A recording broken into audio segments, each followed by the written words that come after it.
I'm really slouched back. If I knew this is how I saddled it, I'd probably sit a little bit better. Lighting's weird. I like it. I don't like the fact that everything below essentially this area, the lighting is like fine, but up here it's like light and pretty gross. Better from the actual but yeah, okay, whatever. Alright, what were we doing? Right, we were training. Alright, training, grinding stream, day 2, let's go. One's level 20, so I said I'd go to the next area, which I think is past Eterna, so maybe we go to the place.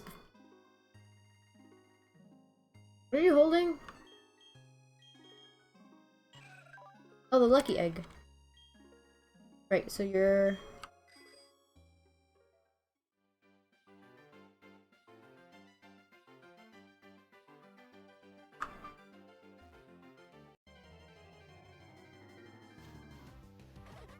Weasel gives speed. Cool.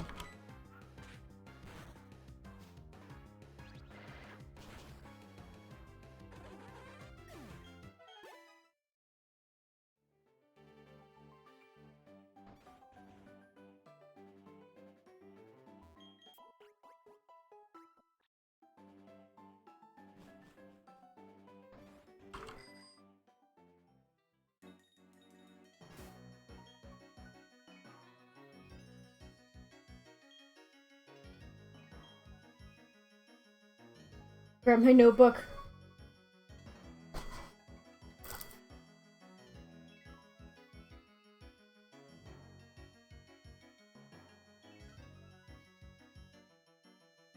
Right, I'll need to make notes about the Pokemon that are... Actually, it'd probably be good to train Rosalia right here, because there's a lot of water types. There's a water types past Eterna City, so...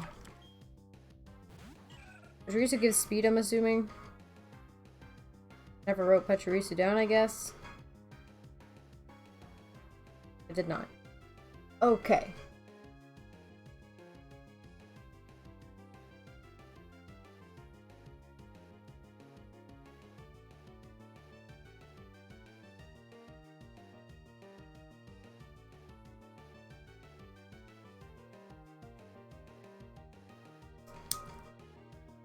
Pachirisu gives speed, as expected.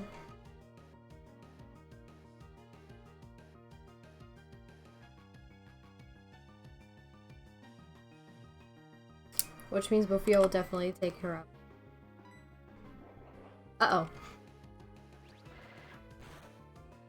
Okay, we're good, never mind. I was scared for no reason.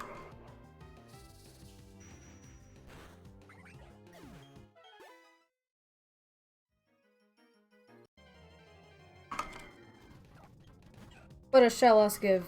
Probably like HP or something. Yeah, HP. We ain't touching no Shellosses.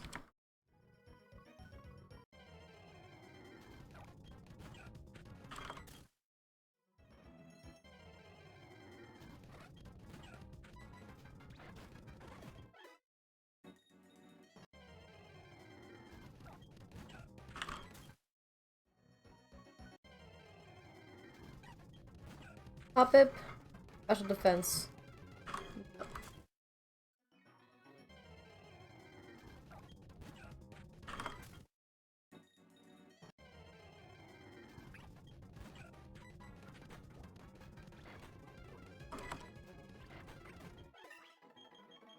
Slurry Sludge, yes! Get rid of growth. Then I'll just hope that you'll learn Nasty Plot at some point.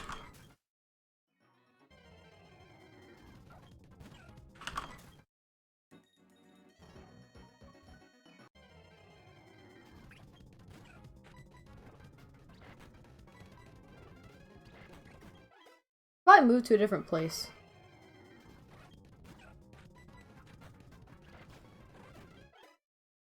We'll probably definitely go to after Eterna City. Pokemon there aren't even level 20, so probably not in my best interest. Even though the EVs still go up, I do also want to level up at a good rate. Which the rate isn't horrible there, but... do kind of want to get this done as quickly as I possibly can while still doing it well.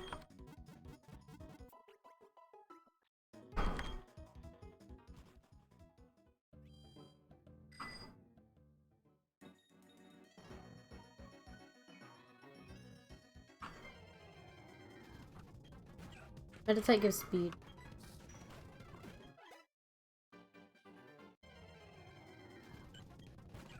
Probably gives special defense.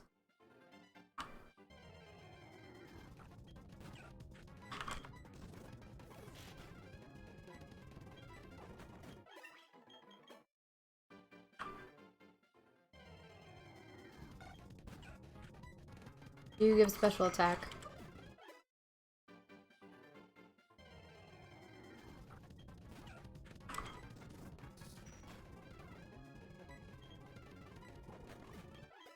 I'm waiting for Roselia to learn a move before giving the shiny stone. I mean, I don't really know what I'm waiting for. I don't know. Sophia did just learn Sludge, which is pretty cool. So, I don't know. Maybe if I wait, it'll learn something like Giga Drain or Sludge Bomb more quickly than if I were to evolve it into Rose Raid. And there's no rush, really, until I'm gonna battle Team Galactic again. So, you know, easily one-shotting all these Pokemon. I'm not worried. But yeah, definitely by the time I go fight Team Galactic again, I'm gonna be evolving Sophia by then. Hi, Chipless! You're actually around for once. What a miracle. I'm just kidding.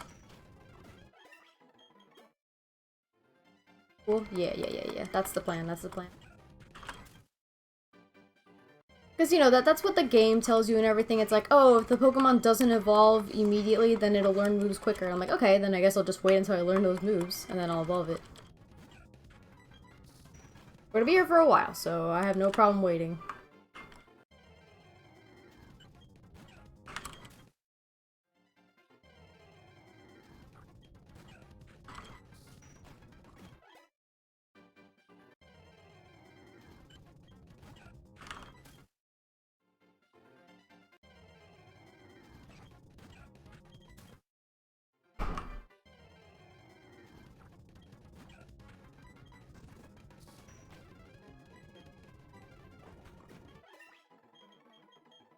So quick. What? Oh, toxic spikes. Nah. I'm good.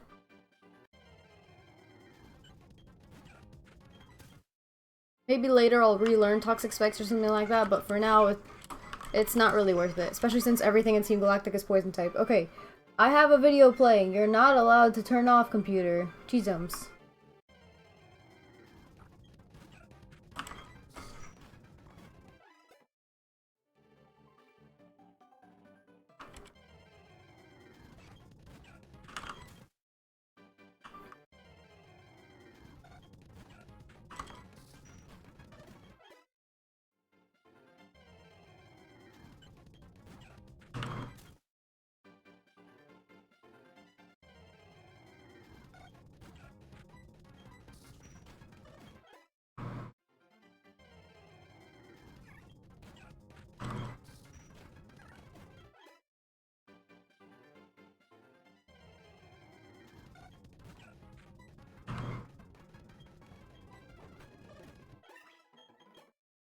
Leveling up really quickly, which is wonderful.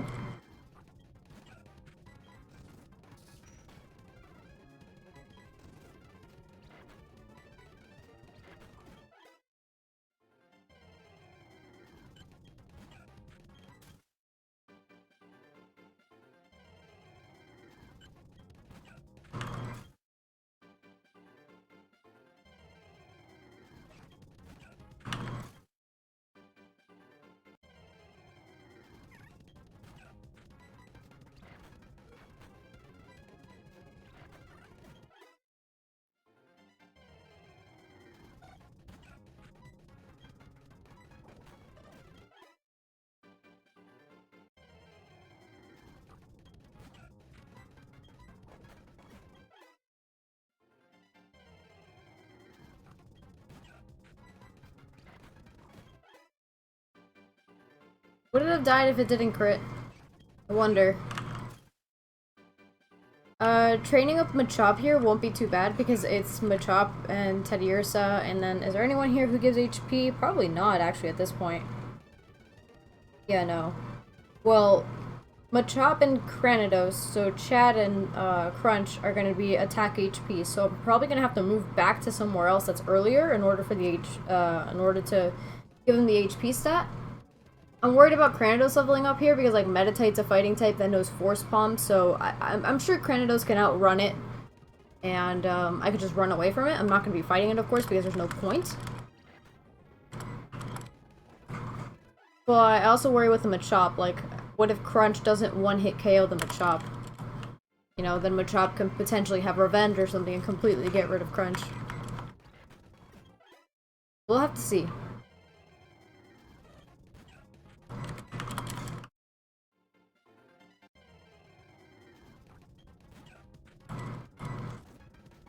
What was my first Pokemon game? Believe it or not, my first Pokemon game was actually Pokemon Soul Silver.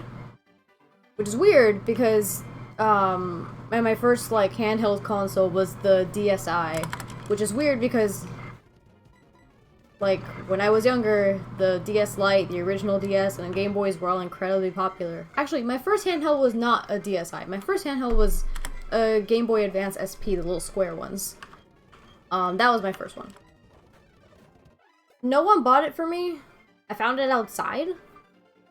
Like, from my memory, which could be totally wrong, cause it's kind of faded, I, like, found it one day at the doorstep. I was like, huh, a Game Boy. And I think I already had one at that point. I don't know from what or where. I don't know if someone gave it to me as a present, because I always remember it being kind of, you know, all those consoles are always, like, a little bit scratched in the middle. I don't remember it ever being, like, brand new. Love the Game Boy ASP. A neighbor stole it from me. No! You should have taken it back. You should have done like a whole Home Alone style thing where like you take it back but then like rig their houses with a bunch of traps. See, Giga Drain. How strong is it? 75. Let's go. So where's my second one? Funny enough, I was super upset because I wanted Heart Gold. What does it matter? You can get both legendaries in it anyway. In fact, in Soul Silver, you get Lugia at level 45, but you get Ho-Oh at level 70. What's the issue? Part of what makes those games so amazing. Get both legendaries. Oi, oi, oi, I didn't say super upset. Doesn't matter, you're upset nonetheless.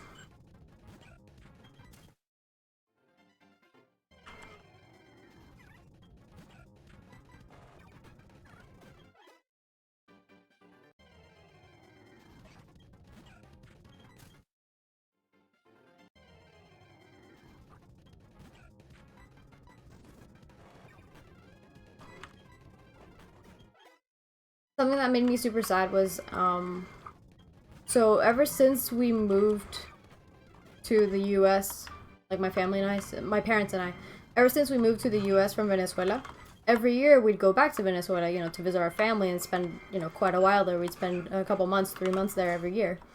One time we were moving, or not moving, but you know, we were packing up a lot of things to take over there. We actually had, you know, like a trailer, or a, what the heck's it called?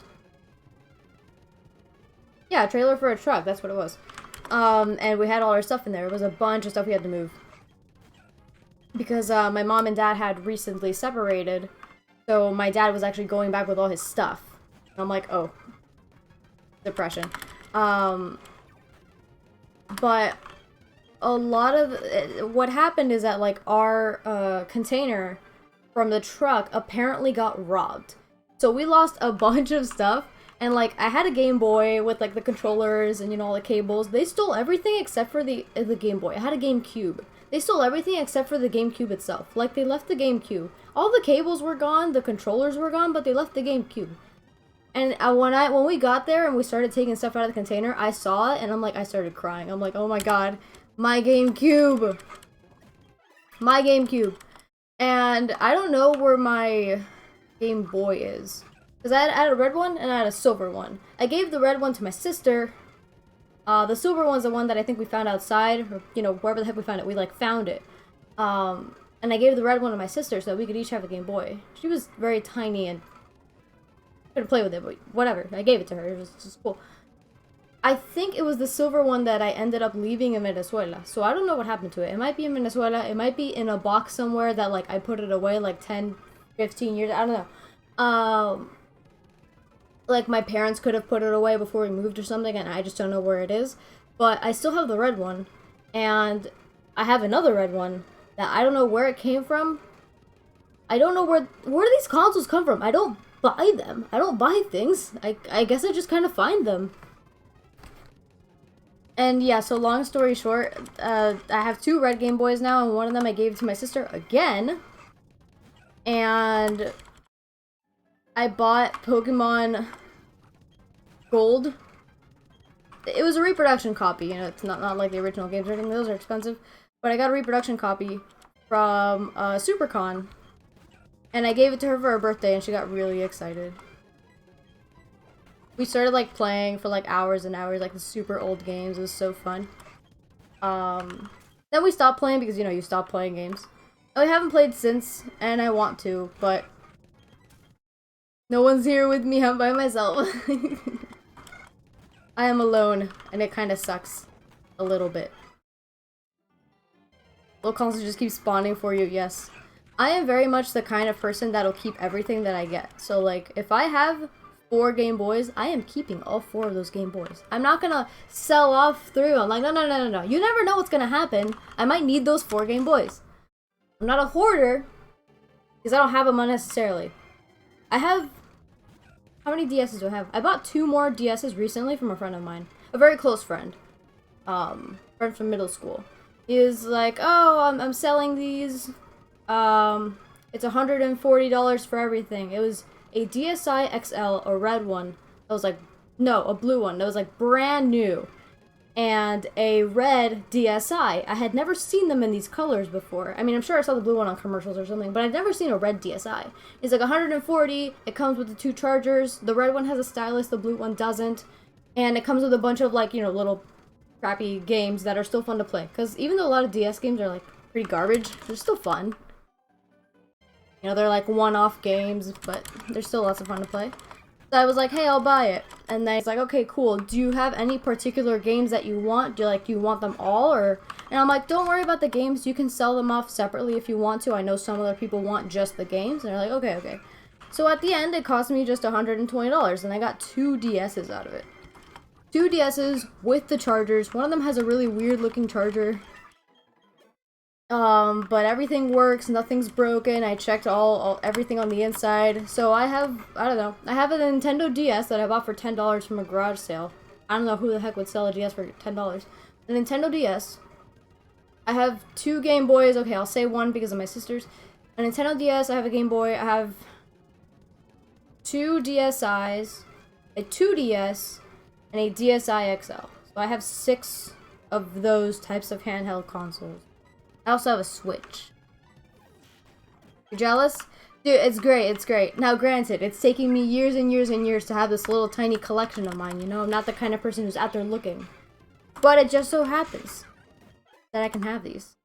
My brother sold my DS when I went to college. What a shame.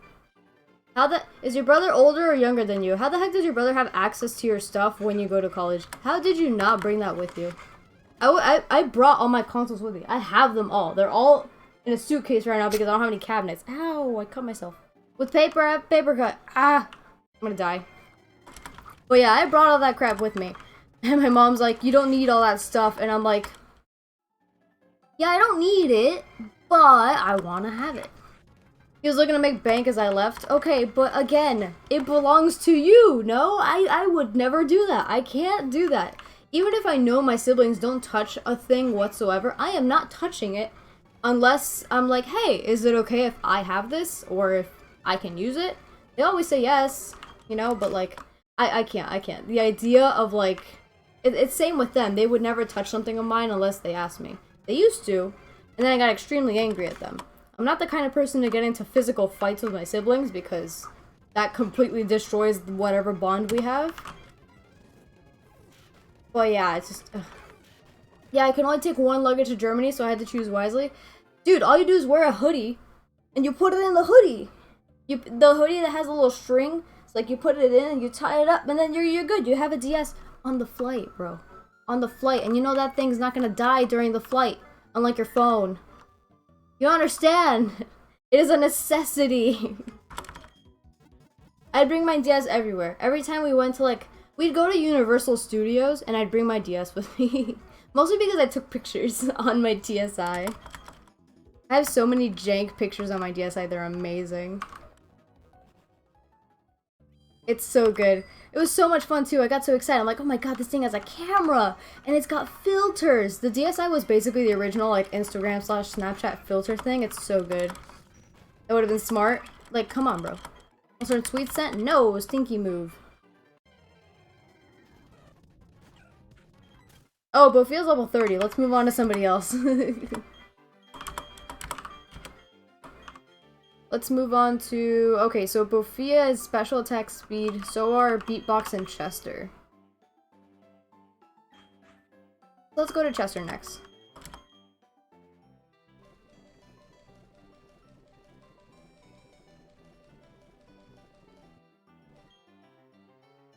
And let's give Beatbox the experience share just to, you know...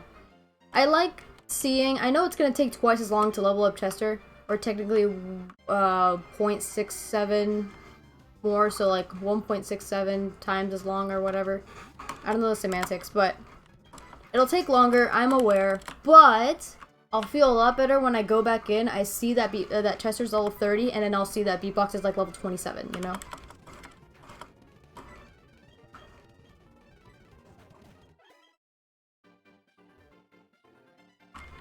Yeah, like when my sister and I have two sisters, but you know, we have it's a 3-year age gap, and then another 3-year age gap. So between me and the middle one is 3, and then between me and the youngest one is 6. So everything more. How does a Shadow Claw not kill? Stop doing that. Jesus, I hate you. So like me and the middle one would do like everything together. So we both got DSIs at the same time for Christmas. And it was awesome. We took pictures of everything. She actually has way more pictures on hers than I do. I was very particular about my pictures. Not that I made sure they were good or anything, because if you look at our pictures, the quality is pretty similar. But I feel kind of bad. I'm the kind of person who, like... You know how people take like a million pictures of the same thing at slightly different angles or slightly different poses or whatever? And they keep all of them? I don't do that. I delete 90% of them. And then I keep like 1 or 2. What sucks is that there are little moments in between shots or like, you know, overarching photos that have really nice emotion going on in them that I don't get to see because I deleted those. So like, I keep the best looking pictures, but then I end up missing out on the pictures that look funny. For example, like a blurry picture or a picture where somebody like, you know, made silly faces or whatever. I never keep those. I feel bad. I don't take pictures to begin with, so I feel bad that, like, the pictures I do take and the picture I decide to keep end up not even being, you know, that whatever. I guess that makes sense with low memory available. Do I still do that? I do still do that, except I'm worse now because I don't take pictures. I don't. I'll do, like, an event with someone or I'll go out with friends or something, like, a cool hangout or something, and most people would take pictures during those kinds of events. I don't. Not even a little bit. Sometimes my friends will take pictures, and then... Phone's going off. No, stop going off, phone. My friends will take pictures, and then I'll be like, oh, send it to me, and then I have that, you know what I mean? But I don't take the pictures myself. I'm worse than I was before. At least I used to take them. Somebody always calling me at this time. Come on.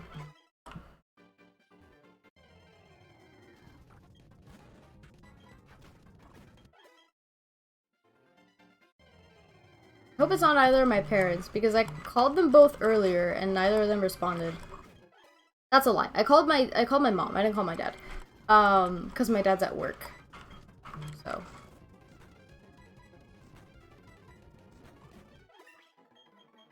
Also, in Fire Fang, that's not worth it. I guess I'll get rid of Smoke Screen for that, just so you at least have 4 moves. And let's go heal. I called my mom because Mom and I don't Like, our conversations are not the most lively or interesting conversations. Just, oh, how's your day? Cool, awesome. Have you spoken to your sisters? No, I'll talk to them later today. Alright, cool. School's hard. Yeah, school's hard. Okay, bye. Love you, bye. Well, I don't want to talk to her. It's that everything's just kind of always the same. If you call your parents every single day and you're like someone like me who all I do is school every day, not that much interesting happens. Not that much interesting. Yeah, I get it. If you don't call when you want, you'll get a random call throughout the day. That too, yeah. I always make it so that, you know. But I'm pretty sure she's supposed to be busy today with a certain assignment or something. So I think that's why I called, but then she didn't answer. So, oh well, I'll just talk to her later.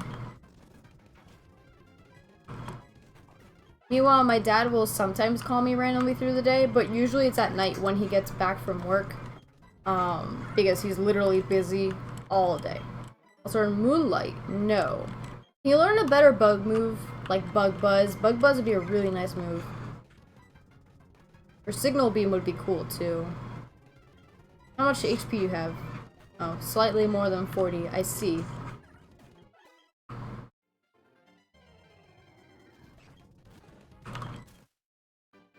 Buzz Team would be Buzz Beam? That's not a move!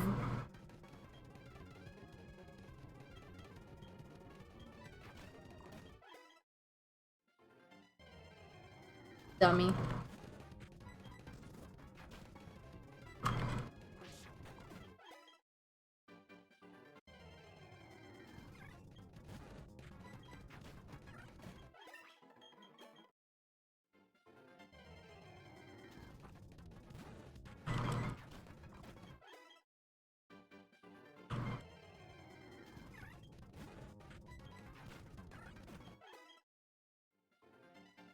My hair is just so in my face, can it not?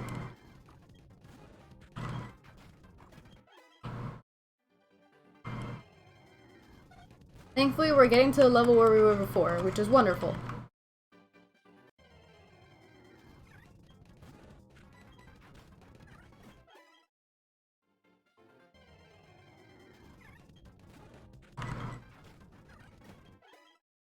Unfortunately, Chester's not the strongest in terms of special attack.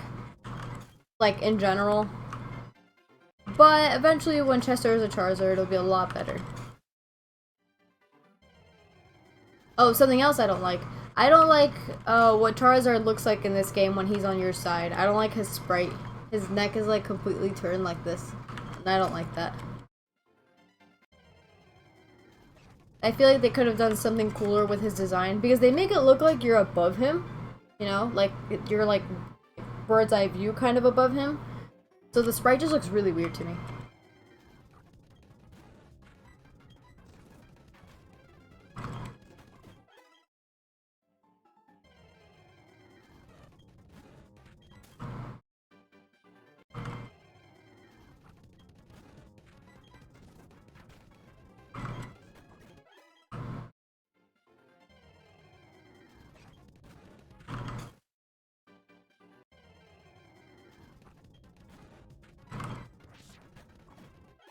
Oh, Meditite doesn't even have 40 HP.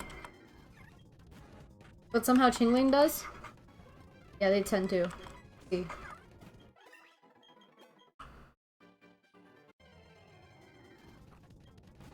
I wonder, does Chester have to evolve in order to learn Flamethrower? I wonder, I wonder, I wonder.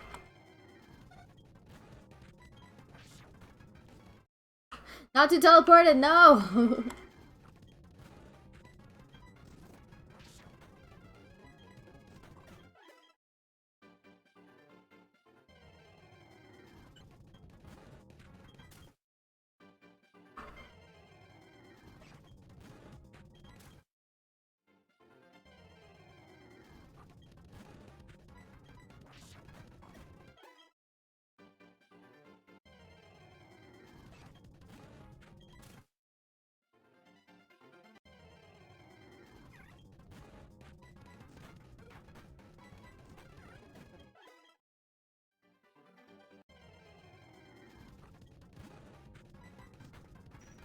What other games do I usually stream? This is not a Pokemon dedicated channel. It's not. However, the other games that I would like to stream, I don't have the equipment to stream. For instance, Mario Odyssey is a game that I keep saying that I want to stream, but I can't because I don't have a capture card for my Switch. I do Pokemon because I love Pokemon, and I like the really awesome and original ROM hacks. You know, and Pokemon takes a long time to play, so I enjoy doing it on stream because it allows, you know, a lot of very chill, relaxed vibes with chat while I get more used to chat. I mean, you're good at it as well. Thank you. I don't think so. So like a game like Mario Odyssey, I haven't beaten. I'm still like in the very, very beginning of the game, and I don't want to play the game again until I'm able to stream it. Which makes me sad because it's going to take me a long time to be able to afford the capture card. Because it's $150, apparently. So it's gonna take a while. But yeah, so it's not Pokemon dedicated. Renegade is not using Nuzlocke. Yeah, well, apparently it is, according to that other streamer. He seems to be doing a lot better at it than me, but you know what? Yeah, whatever. It's my first time Nuzlocking it. It's fine. It's technically my first couple times taking Nuzlocke super seriously, so fine. I do Pokemon because it's the easiest. You know, there's a lot of emulators out for Pokemon, and I have the emulators pretty down. I want to do other things. I want to do, like, old games that I've played before that I love a lot. For example, my favorite video game, or one of my top favorite video games of all time, Sonic Adventure 2. So I want to play that game because that game is just so much fun. Not for speedrunning or anything, just to play the game. I wanted to speedrun the game, but then I saw the kinds of things that I'd have to learn in order to speedrun it, and unfortunately, playing on an emulator, I wouldn't be able to perfect those mechanisms as well. So, unless I'm able to get a capture card that also works for, like, my Wii, because I have the game for the GameCube and I could play it on my Wii, I wouldn't be able to speedrun that game either. There's a whole different category for speedrunning on emulators, but it's just... It's so annoying that you need precise timing, but you'll never get it with an emulator. How's my day? Hi, Popcorn. My day's been pretty good. Thanks for asking. Nintendo Direct today? I don't watch Nintendo Directs. I like waiting. I like 100% waiting. So don't spoil anything for me. I mean, I know it's today, and you know what I mean. Don't talk about it. No talking about it.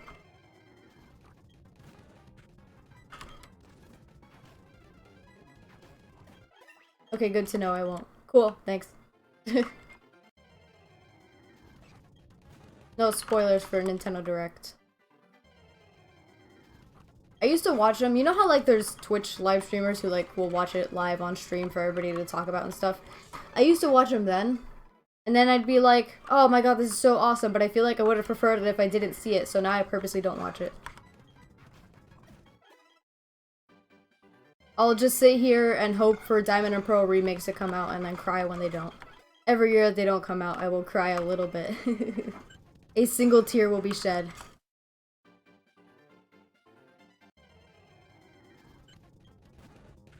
I have heard, like, some rumors about, like, what the Direct will be about and all that fun stuff, but then I'm like, okay, I don't care. Because all these rumors are great and all, but then, you know, some people will be disappointed with what actually happens because it won't be what they thought, and other people are just gonna be like, oh, this is way better, or whatever. I'm just rewatching a show. Cool. What show are you watching? But yeah, so. No one talk about Nintendo Direct, or you will be permabanned. That's not true, I'll just be very angry. That's why I'm here, excited about Diamond Pro Remix and trying to fill the void with Platinum Livestream! Yes!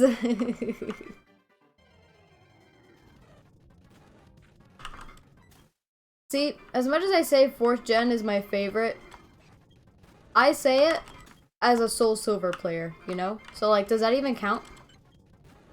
Does that even count? Because, like, Soul Silver is in Gen 4 because it's a remake of Gen 2 in Gen 4, so it's updated to Gen 4 stuff. Is it a Gen 4 game or is it a Gen 2 game? I don't know. Fire Red is technically a Gen 3 game. Shibless, I will kill you! Also, you don't even watch Nintendo Direct, so don't even pull that baloney on me.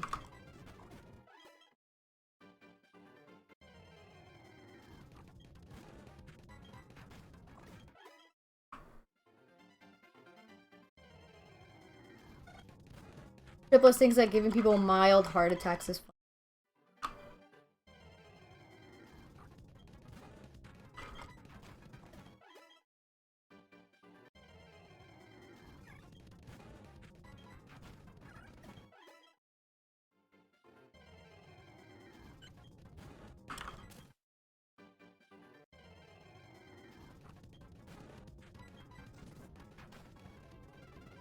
Get rid of Endure. I hate it. I hate it. I hate it. I will never stop talking about how much I hate it. Don't learn Slash. Why are you learning so many physical moves?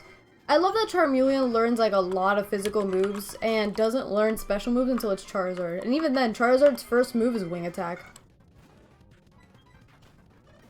And I'm like, where's the Air Slash? Where's the Flamethrower?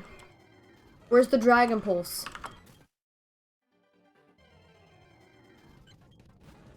Where's the Solar Beam?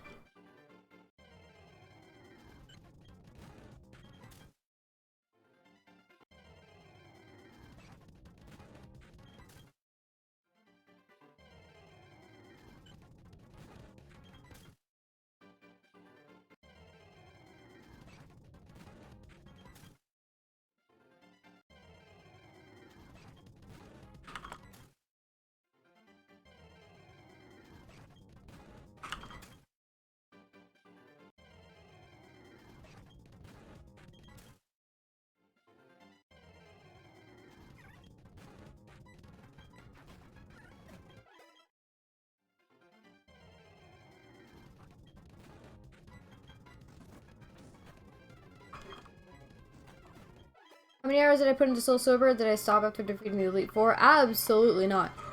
So, I think I have a combined total of about 3,000 hours into Soul Silver. Across all of my restarts of the game, beating it over and over and over again. Trying my best to complete the Pokédex, but then sadly realizing that it's impossible unless I have the Gen 3 games. No, not 30,000, 3,000. You have an extra 0 in there. But yes, throughout my life. Probably around there. Maybe not that much, but for sure, yeah. Because I remember 2 times that I played the game, I never restarted it. So I actually maxed out the playtime twice, and the playtime maxed out is 999 hours and 59 minutes, 59 seconds. So, yeah. And then all the times that I restarted the game and all that stuff, just to play it again, play it with different tactics and everything, it was cool. I'm on season 2, there's 7 seasons, so I got a lot to watch. Every episode is all around 40 minutes. Beautiful. I have a bunch of animes that I want to start watching, and like I keep going to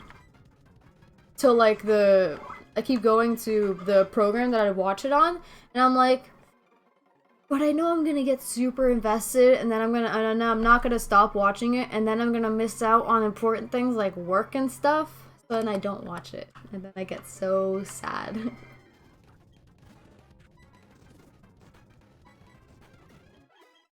I don't talk to people about the animes that I watch, except for like Dragon Ball, because everybody's seen Dragon Ball, and no one's opinion about Dragon Ball will mean anything to me ever. But other animes that I haven't seen yet, I used to talk to people about it and be like, oh, I'm interested in watching this anime, this anime. And some people be like, oh my god, yeah, you're gonna love it, it's gonna be really cool, whatever, it's gonna be awesome. Other people are like, oh, don't watch it, it's garbage. And like, I know that I would like it anyway, because I don't have super high standards when it comes to watching anime. Literally anything that gives me a little bit of emotion, I'll probably really enjoy. Except Promised Neverland. And a couple others that I've seen. But for the most part, you know, I do enjoy them on my own, and I realize that I enjoy them a lot more when I don't have other people's opinions floating around in my head. People very stinky and they ruin everything.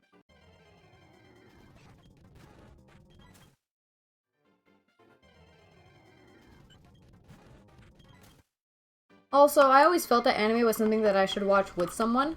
You know, because I feel like it's a lot more fun when you can, like, bounce your emotions off of somebody else and, like, reflect together. But A, no one wants to watch it with me. B, people who said they want to watch it with me then later change their minds halfway through the show and say, actually, I don't feel like watching it anymore. Which is valid, but you ruined it, okay? Hey, Major, how's it going? And then, like, if I start watching something with someone and then we don't watch it together anymore, I don't watch it, like, at all. I don't watch it even on my own, which sucks because I feel sad.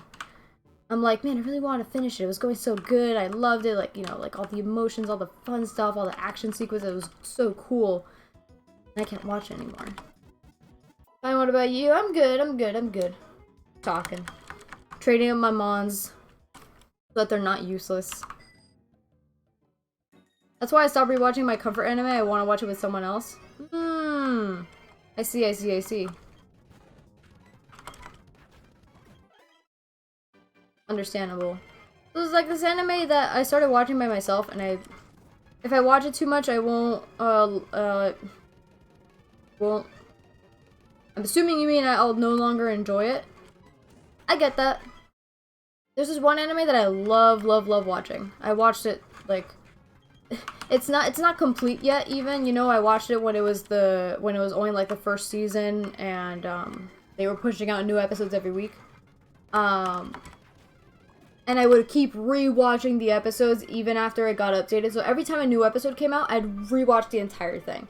And I loved it. I didn't care how long it took me. I didn't care how, you know, like, you watch everything and everything's repetitive and it doesn't matter. I loved every minute of it. I'd always cry at the same times. I'd always get super excited at, like, the really fun parts and all that stuff. It was awesome. And then I suggested to watch it with someone. He was like, yeah, sure. And then we watched a few episodes together. He lied to me saying that he enjoyed it and would love to keep watching it. And then one day I'm like, hey, how come every time I suggest watching it with you now, you say no or that you're too busy? And he was like, oh, I actually don't really feel like watching it anymore. And I'm like, well, thanks for wasting my time. Thanks a lot for that. He totally could have told me in the moment after we watched episode like 7 or 8, hey, I'm actually not feeling it too much, but you can keep watching it on your own. Because as a result, it's been like months since I've seen it because I was hoping to continue watching it with him. And it took so long for him to tell me, hey, I don't want to watch it anymore after I asked him, that all of season 2 was completed. And I don't feel like watching it anymore. Yeah, Chipless, you know I'm talking about you. Jesus. You could have said nothing. You could have said nothing and I could have just been talking about whoever. But no, you decided to make it very clear that it was you.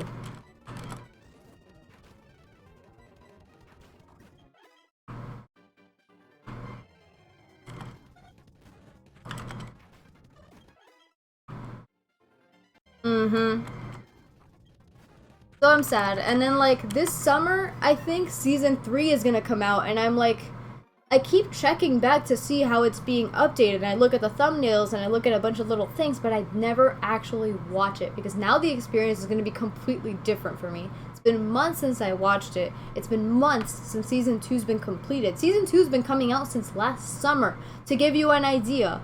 And season 1 came out the summer before. To give you an idea of how long I've been waiting to watch this with Chipless, for him to end up telling me, actually, I don't really like it, but I didn't feel like telling you any of that, even though I would have saved you a lot of time of hoping and praying that you'd watch it with me. If you had just told me after, you know, the last episode we watched together, hey, I don't really like it. Okay, that's fine. I'll watch it by myself, no issue. But now it's been so long, I'm out of the loop, it's all, it's all, just forget about it.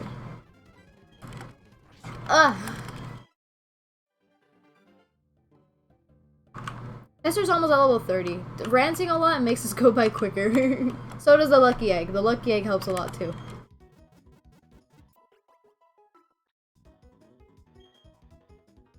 La audacia. The audacity.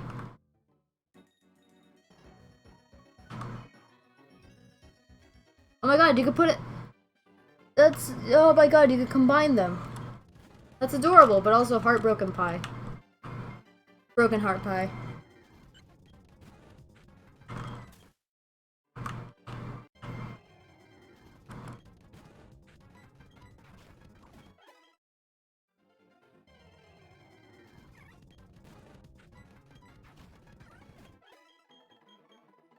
Signal beam! That's what I was talking about. Let's go!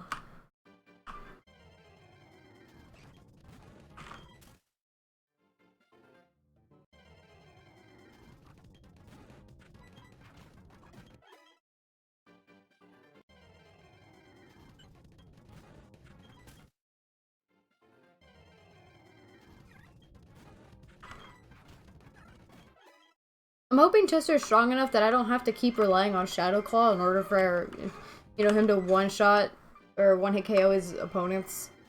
Except meta type, because those stupid things keep using Endure. What a miracle if this one didn't.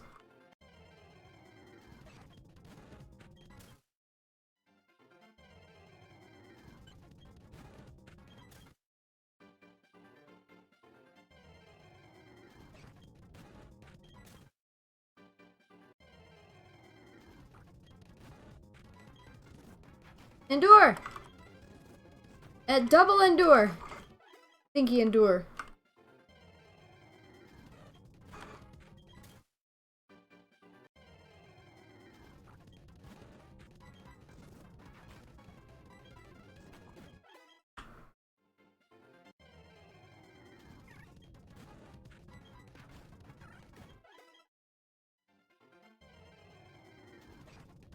Are you using 100 points? For what? For that? Is that what that is? You need points for that? I'm so confused. I mean, I guess you might as well. You have nothing else to do with the points on my channel. I don't know what to, like, you know, have the points be for. I don't... Like, some people it's like, oh, hydrate, drink water. And I'm like, okay. So that sounds cool. But I hydrate. I don't have to worry about hydrating. Other people it's like, give my dog a treat. I don't have a dog. I have no animals here, which is really boring. So I don't even know what I do. It's not like I have snacks either, so I can't be, like, cheeky and make mine, like, eat a bag of chips or, like, have a cookie or something, you know? I don't really have anything.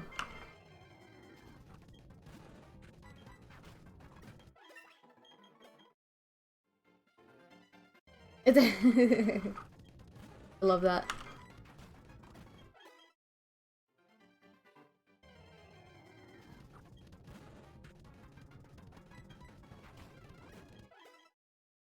One more level! I'm saving my points for when there's something interesting. There's not going to be, though. There isn't. I only have 1.6 thousand now, I'm broke. Oof. There's not gonna be anything interesting. I have nothing. There could be? No! Unless someone can suggest something to me that makes any little bit of sense, something that I would actually do. I can't think of anything.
Spending points, I can spend my money on the lowest object possible.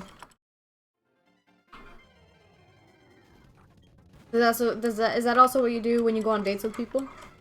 Triples, I feel like you should rethink your strategy a little bit. Takes his date to McDonald's. All the pies! Oh.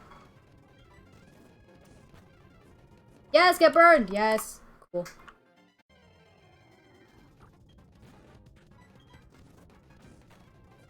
Yeah, double burn, let's go. 2 burns in a row.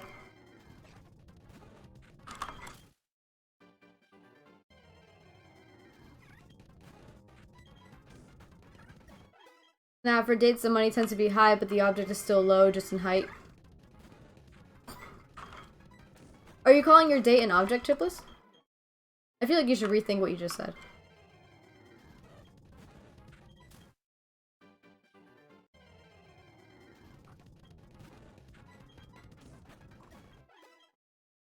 one more Pokemon! We're almost there! For Chester, anyway. Then we gotta move on to Beatbox.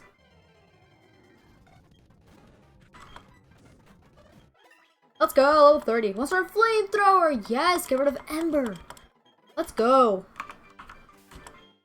Used to be programming turns. My homework is Java at the moment. Everything is an object in Java. I see. Excuses is what I'm hearing. That's all I'm hearing. I'm just kidding. Yeah, lucky egg. Nice Rosalia. Right? Isn't he beautiful?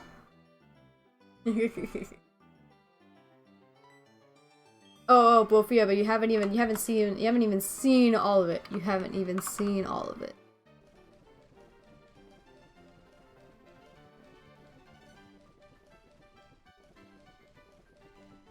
Oh god, where is it?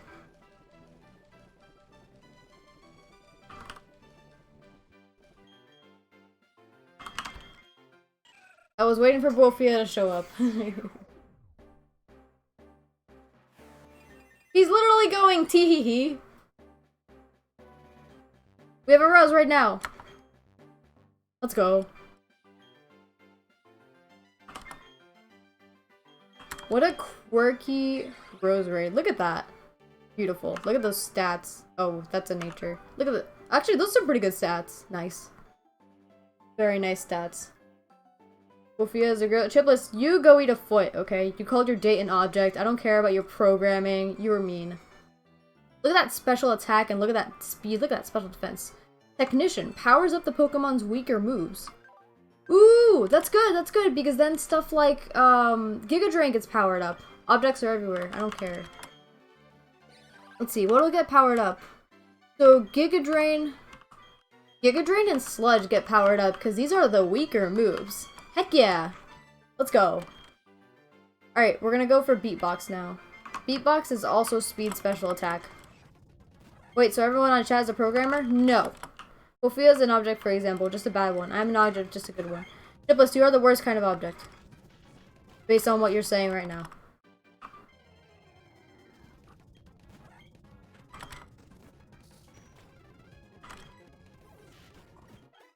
Everyone's a programmer say... No. I was a programmer. I will never go back to that life.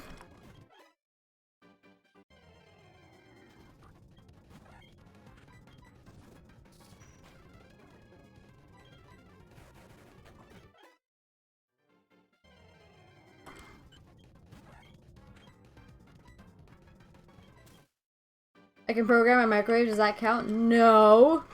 Zachary's been forever. Hi all. Hello.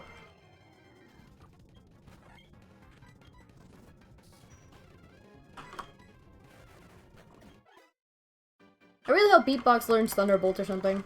That'd be pretty epic. Has been a while, yeah. How you doing? How's everything?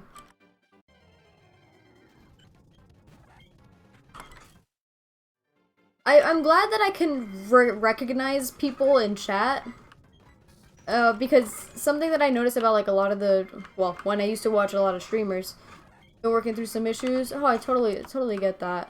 How's everything going right now? Are things better?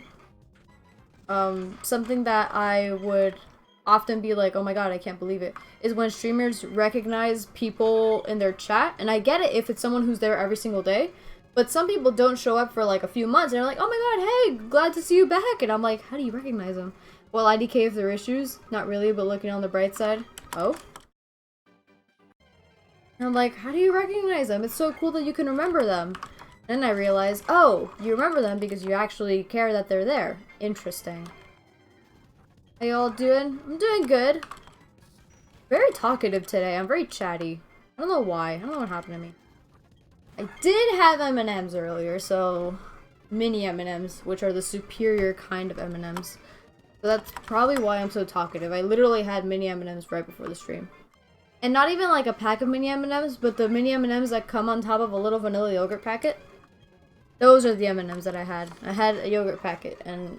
Yogurt packet? A yogurt cup. And then it had M&Ms in it, so I ate that.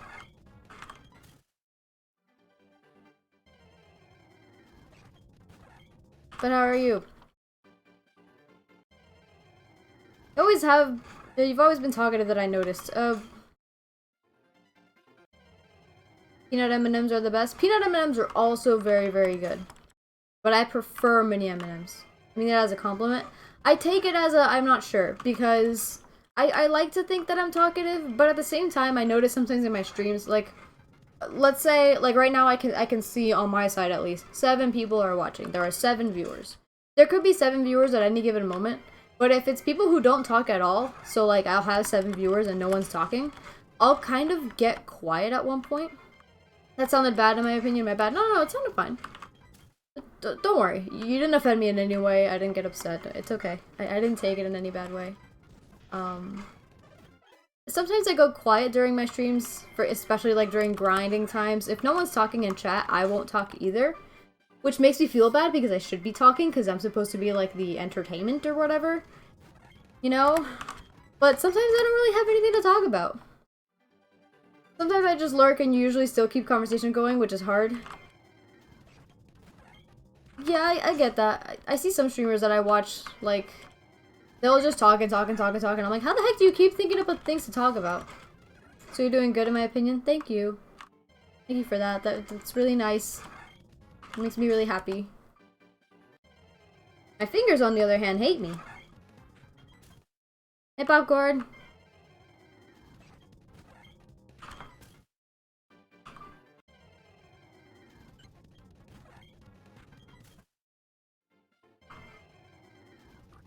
Ooh, something I don't like is that, so on the stream that you guys are watching, what are you learning?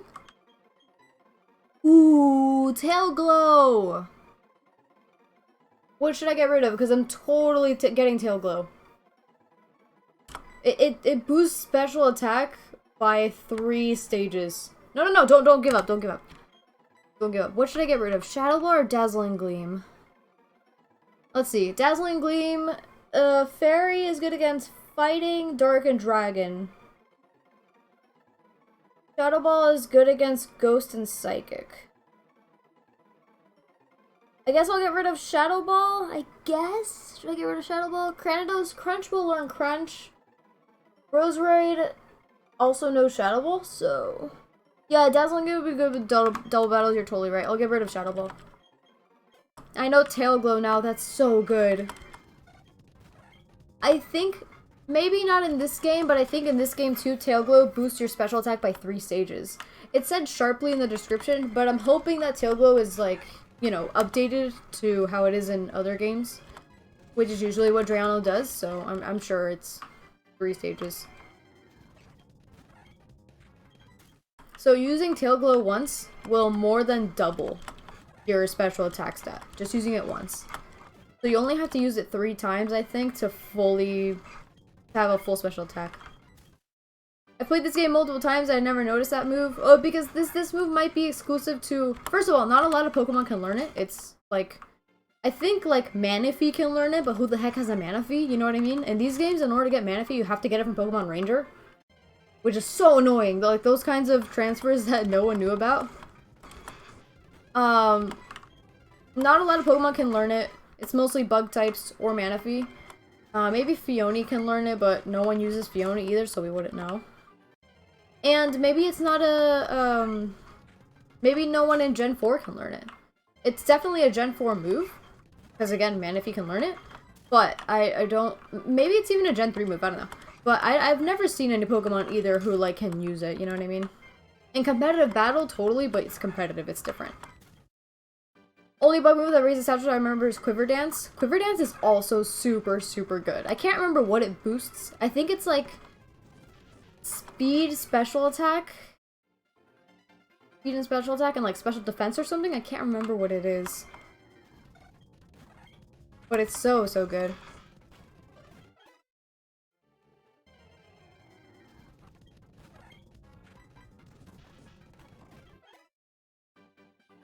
I'm talking so much that I have gas in my stomach. No! Ugh. You know when you talk too much and apparently you're like swallowing air or something. I got my dream Pokemon Sylveon, the best evolution. Arbitar, thanks so much for the raid. How was your stream? How's everything going? How's your day? And how is everyone from Larvitar? Your Pokemon Sylveon, how'd you get it? What game? It was good on Volcarona or whatever big, scary, fluffy, cute moth was called. Yeah, Volcarona, you got it right. Good test on a new PC. Awesome. Awesome to hear. Yeah, Volcarona's a beautiful moth and really cool. Discovered I have a problem with one of the parts. Oh, yeah? What's going on with it? Is it overheating? What's going on? One ape with the suppliers. They deserved it. Oof. So it was a supplying issue. They gave you a janky part. It just doesn't work. Oh, I love that. Imagine getting a case for like a brand new PC, putting everything into the case, and then finding out that the case is the problem. They tested the entire device. I have it one day and boom, I find it. Suspicious. 75 sound card. Wonderful, wonderful, wonderful. Real fun. Right now we're here, grinding. As we do. I feel like half of all of my Pokemon playthroughs are grinding. I don't care. 75-pound sound card. Lovely, lovely. Oh. Sharply rose. So I think it only boosts by 2 stages, but regardless.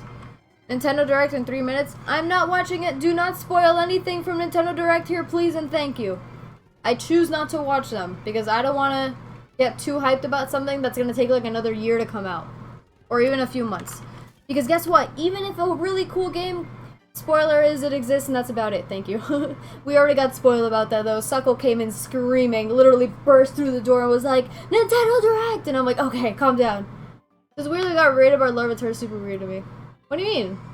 Larvitar raids a lot. What do you mean? Larvitar raids like 4 times or 5 times already. I purposely don't watch the directs because as excited as I can get about the new games and everything, I don't like how much people talk about it because then I'm like, oh my god, so I'll probably just be lurking. Don't even worry about it. That's cool. Definitely watch on Nintendo Direct. Some people talk about the game so much that like I get bummed out because I'm like, wow, this game looks really cool. I can't afford it. I'm not going to be able to get the game when it comes out, so what's the point of me getting this excited anyway? Which is what happened with Mario Odyssey. The game came out in 2017, but I got it for Christmas 2020. I watched it direct the next day on Twitter. Nice. I would hope for something that would never happen, so there's pretty much nothing that could ever get me too hype. Understandable. I hope for Diamond Pearl remakes, which will never happen. They will happen eventually because they have to, or else Game Freak is literally gonna explode. They will never make a redo Pokemon Conquest? No, they won't. Definitely not. I feel like Game Freak already forgot that game existed. Or like the super awesome 3D games like Coliseum.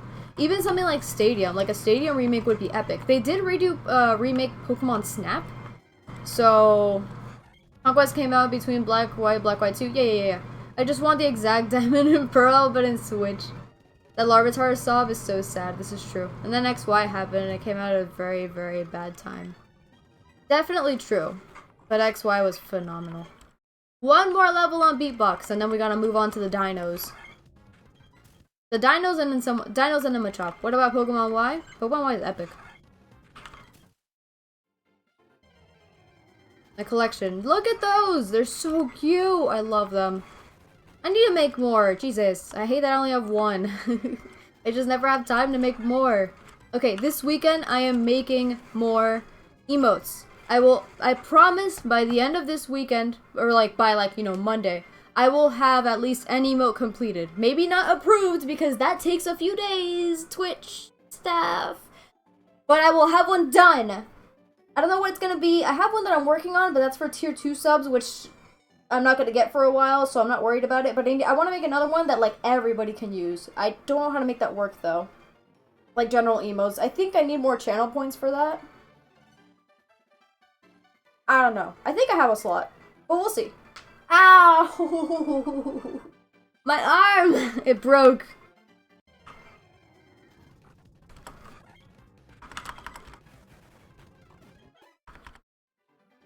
I'd be excited they made a region based in Mexico, Central America. Let's crack a lack in my arm! Funny joke. I would love a Hispanic one, but like a Hispanic jungly one, like Venezuela, which they'll never do. I'm the master of making emotes. Are you? Like, are you really? I don't know if you're making a joke or not. I could make emotes. I made the pie one, and I'm super happy with it. I love it. It's not the best emote, but I love it. And it's the only one I have, therefore it's the best. I'm excited for Friday, an appointment I had at the hairdresser so I can get rid of this Sasuke haircut. Hey, what's wrong with this Sasuke haircut? Except for the fact that every anime haircut ever looks amazing on the anime characters, but then when it's on a person, it's like, You made 2? Awesome. I've been working on a second one. I just haven't had the time to sit down and do it. Oh, a lot of it is because of the fact that every time I've sat down to do art, I've been working exactly what you just said. Gotcha. Every time I've sat down to do art, which I dedicate a good amount of time to making art because that's like my relaxation other than streaming. I wish I could stream my art, but I have no way of setting up my camera for that to work. Plus, I don't think anybody would want to watch it. But yeah, so I'm working. No one tell my dad. No one tell him. Nobody tell him. He's not watching, and I know he doesn't watch. I know he wants to, but he has no time. So no one tell my dad, but I'm working on a painting of him for his birthday. His birthday is on March 3rd. I'm not going to be able to give it to him on his birthday because I live far away from home. However, he is planning on coming to visit me at some point. Not this weekend, probably not next weekend either, but maybe the weekend after. Which would be the weekend after his birthday. Sometime around there, he's going to be coming to visit. So I want to have the painting done by then. I'd love to watch you make art, but it's so boring. It's just me painting in silence. Is it water or oil painting? Oil painting. I do oil painting. And the canvas is gigantic, and I think it looks amazing, but I'm starting to worry, have I forgotten what my father looks like? Now you might ask me, don't you use a reference? The reference that I had for that painting, I lost 2 years ago, which is when I started the painting. I used to take art classes every Saturday, with Chipless actually. We used to take art classes together every single Saturday. And it's like not really classes, you just go there and they give you the tools necessary in order to make art. So like, they make you go, you do like a still life sketch, and you could move on to charcoal, they could do painting, you could do whatever you want. And they help you, they criticize like your technique and everything. It's really cool. So I've gotten a lot better at art through there, and I never would have started painting if it wasn't for that class. So like the last couple of classes, or like the last class that I had there before I left for college, I started the painting of my dad. And I didn't realize that was going to be my last class there until it was like, oh, I'm starting in 2 weeks. Crap. And there were no more classes to pay for because you have to pay them for like a month at a time or something. It's cheaper that way.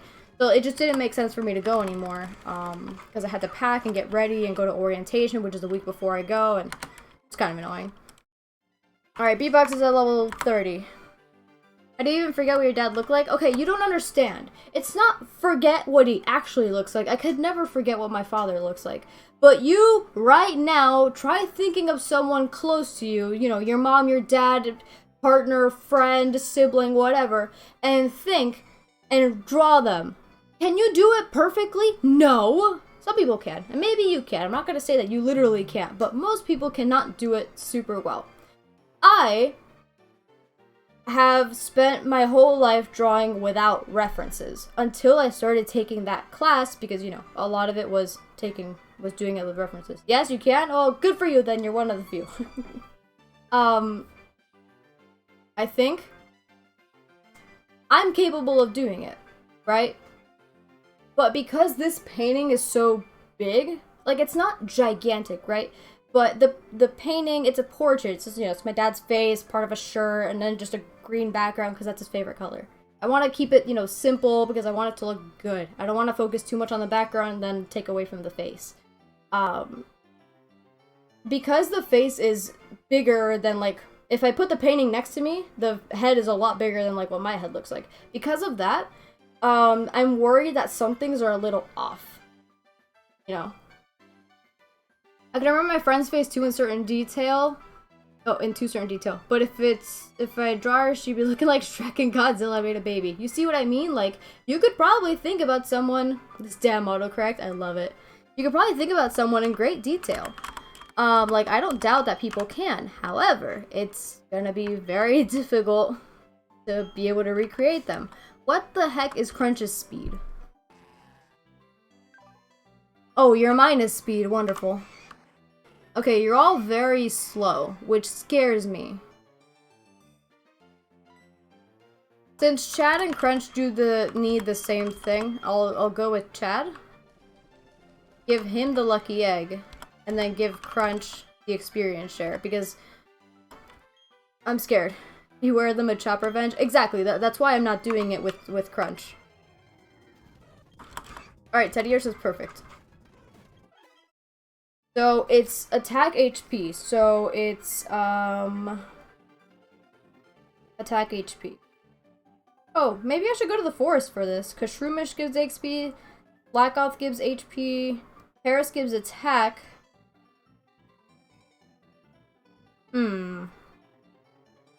Because here there are no Pokemon that give HP. Machop gives attack and Teddy Ursa give attack, but no one gives HP. Ah, whatever. We'll see. We'll see how I feel. Can you run away? Oh, no you can't.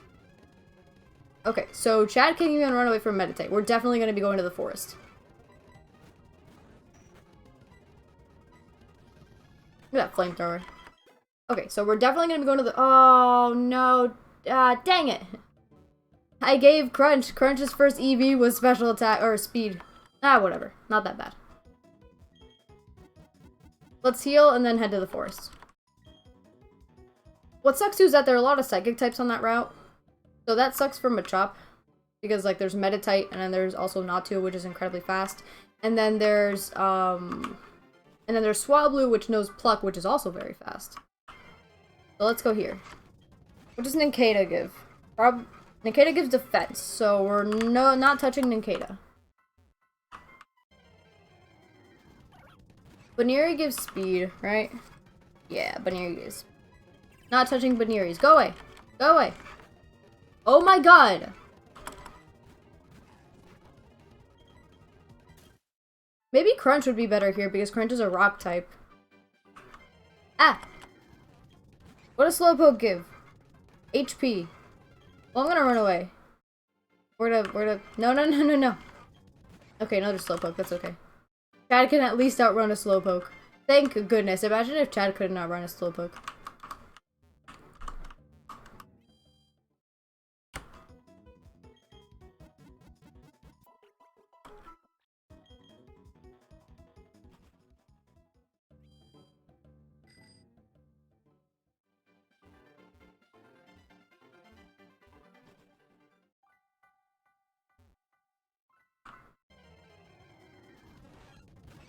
Alright, Paris gives attack, I think. Yeah, Paris gives attack, but how can I... What are you? You're grass something. Are you a bug? Ew. Poisoned me. I'm supposed to have Crunch in the front. What am I doing? Which means I have to swap your items.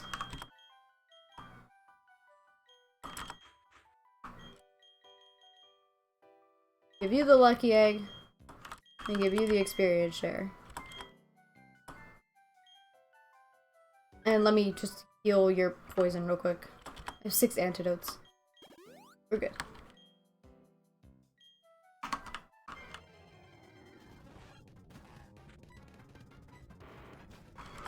Yeah, this is gonna work very nicely. Unfortunately, Pokemon here don't give a lot of experience. But oh well. So what is it we can fight here? I need attack and HP. So there's Slackoth, Shroomish, Paris is good.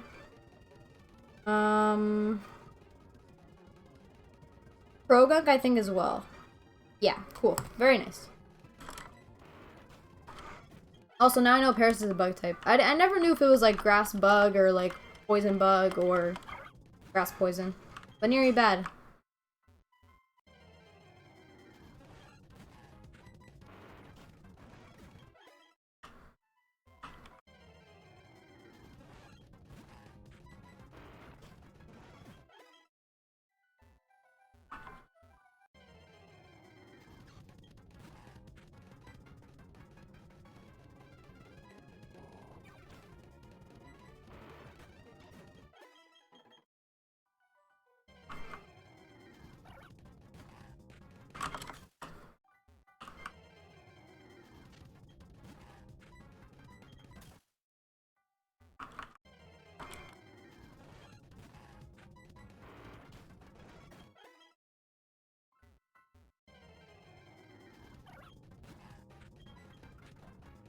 Eternal Forest theme is my jam. Best song in Gen 4. Oh, for sure. I even used this theme in one of my Japanese projects, like as background music. It was so good.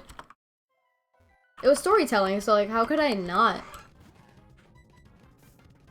It's me speaking Japanese with like a bunch of pictures on screen. It's digital storytelling, so there's no video of me speaking or anything.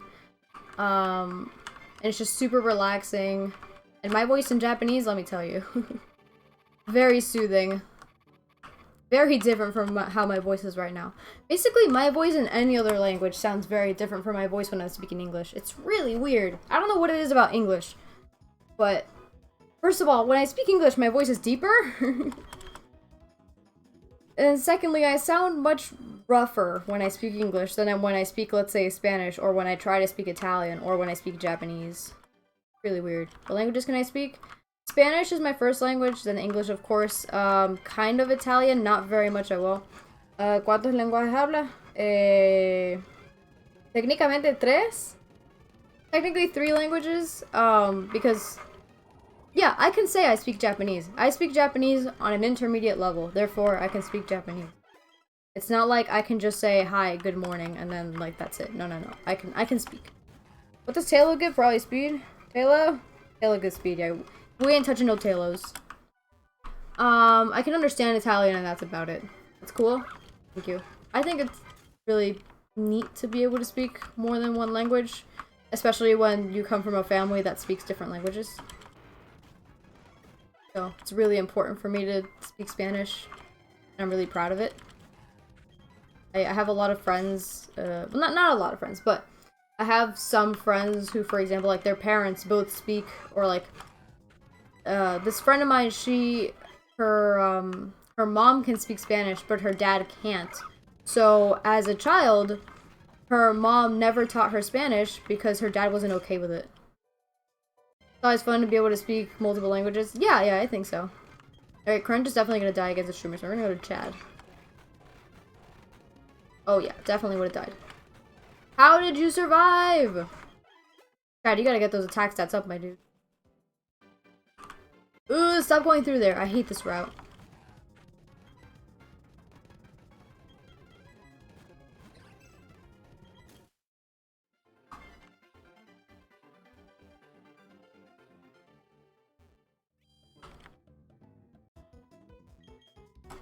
I think that everybody should speak as many languages as they can while still enjoying it, you know? Like, if you're interested in any language, start taking classes on it.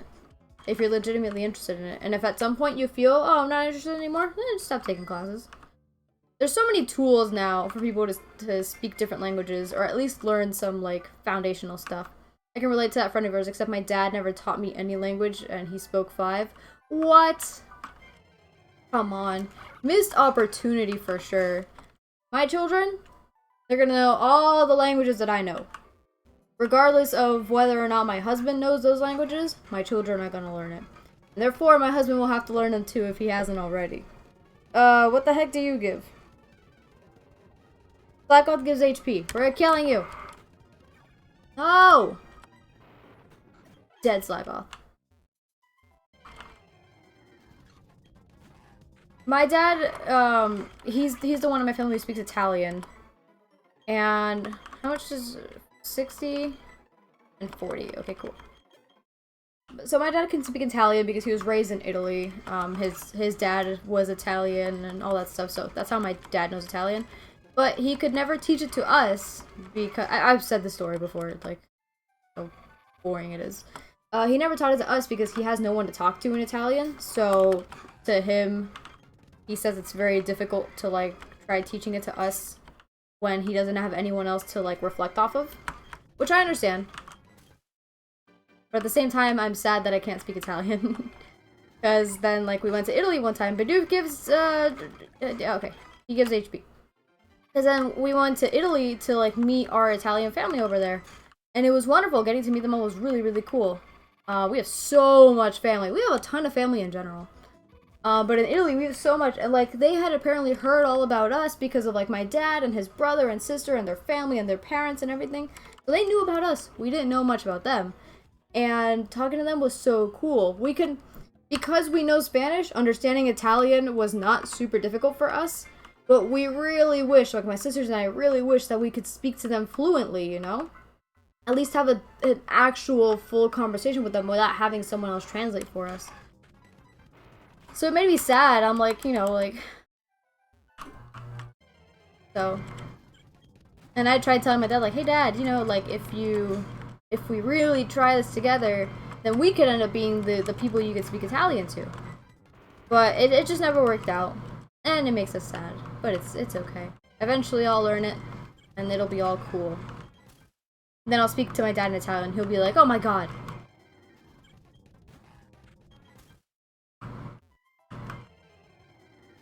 Hey, it is what it is. Yeah, exactly. Have an opportunity and then it'll be great.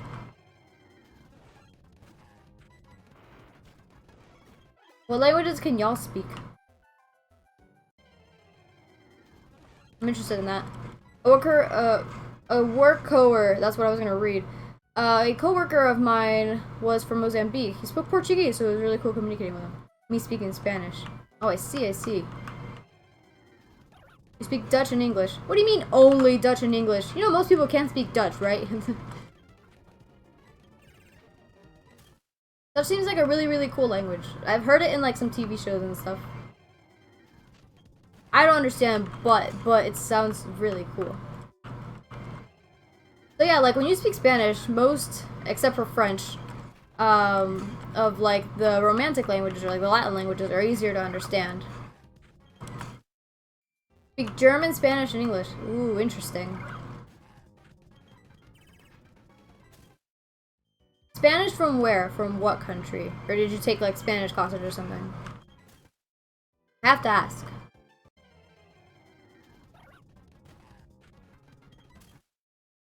Well, yeah, but I would love to be able to learn more languages, but I keep finding excuses to not put in the work for it. I mean, it is really easy to put in excuses to not learn languages. Like, for me, it's easy to do because I'm in college and I can literally take college classes with Japanese professors to learn the language. You know, and it goes all the way up to advanced.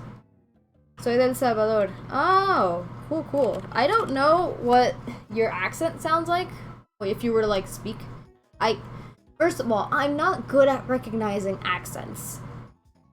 When people speak Spanish, unless their accent is super duper obvious, I'm probably not gonna be able to tell where you're from. So when my parents, they'll sometimes make fun of me by pointing out, like, oh, you hear that guy speaking Spanish? Where's he from? And I'm like, I don't know. They'll be like, obviously from Cuba. Or like, oh, they're obviously from Costa Rica. And I'm like, I don't know. And then I feel dumb.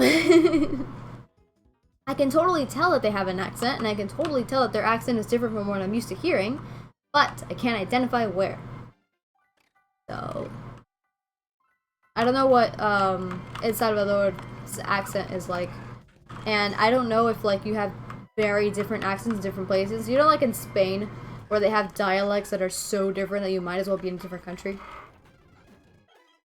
Like that. I don't know what the extent of it is for you.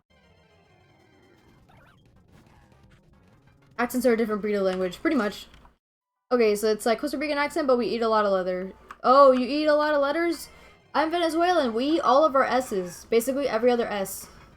So, how would you type out how you would say Costa Rica in your Spanish? Type it out. Because we would say Costa Rica. So instead of like an S, there's like a little J. So, like, you can pronounce your S's, but we'll be eating a lot of them. Also, is that a phrase in English, eating letters? Because in Spanish, you say, we eat a letter when you don't pronounce it. That's what we say. Is that a phrase in English? I don't know if that's a phrase in English. I just tend to translate phrases. Can I not get beignets? I don't want no bun buns. I don't want no tails either. That's just two different words for butt. I don't want no nincadas either.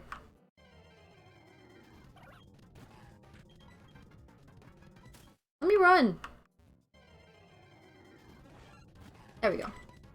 We just say skip letters. Costa Rica. Oh, you eat the T. We eat the S.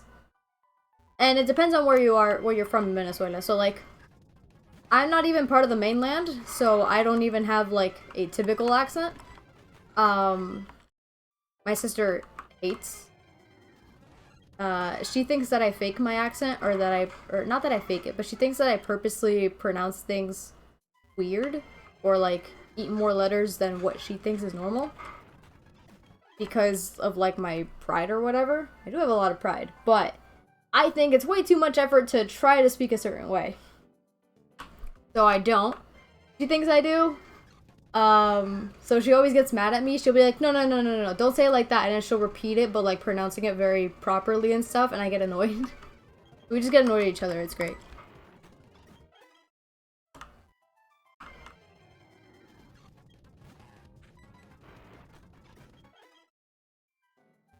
Oh, it's taking forever to level these guys up. These Pokemon are so baby wimpy. Like, first of all, Shroomish doesn't give a lot of experience.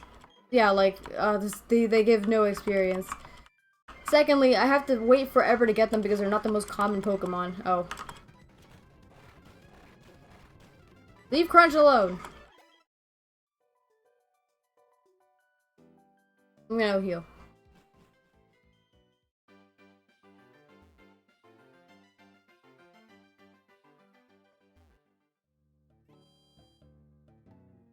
Okay, now I have another question for you guys. What languages do you want to learn? And why do you want to learn them?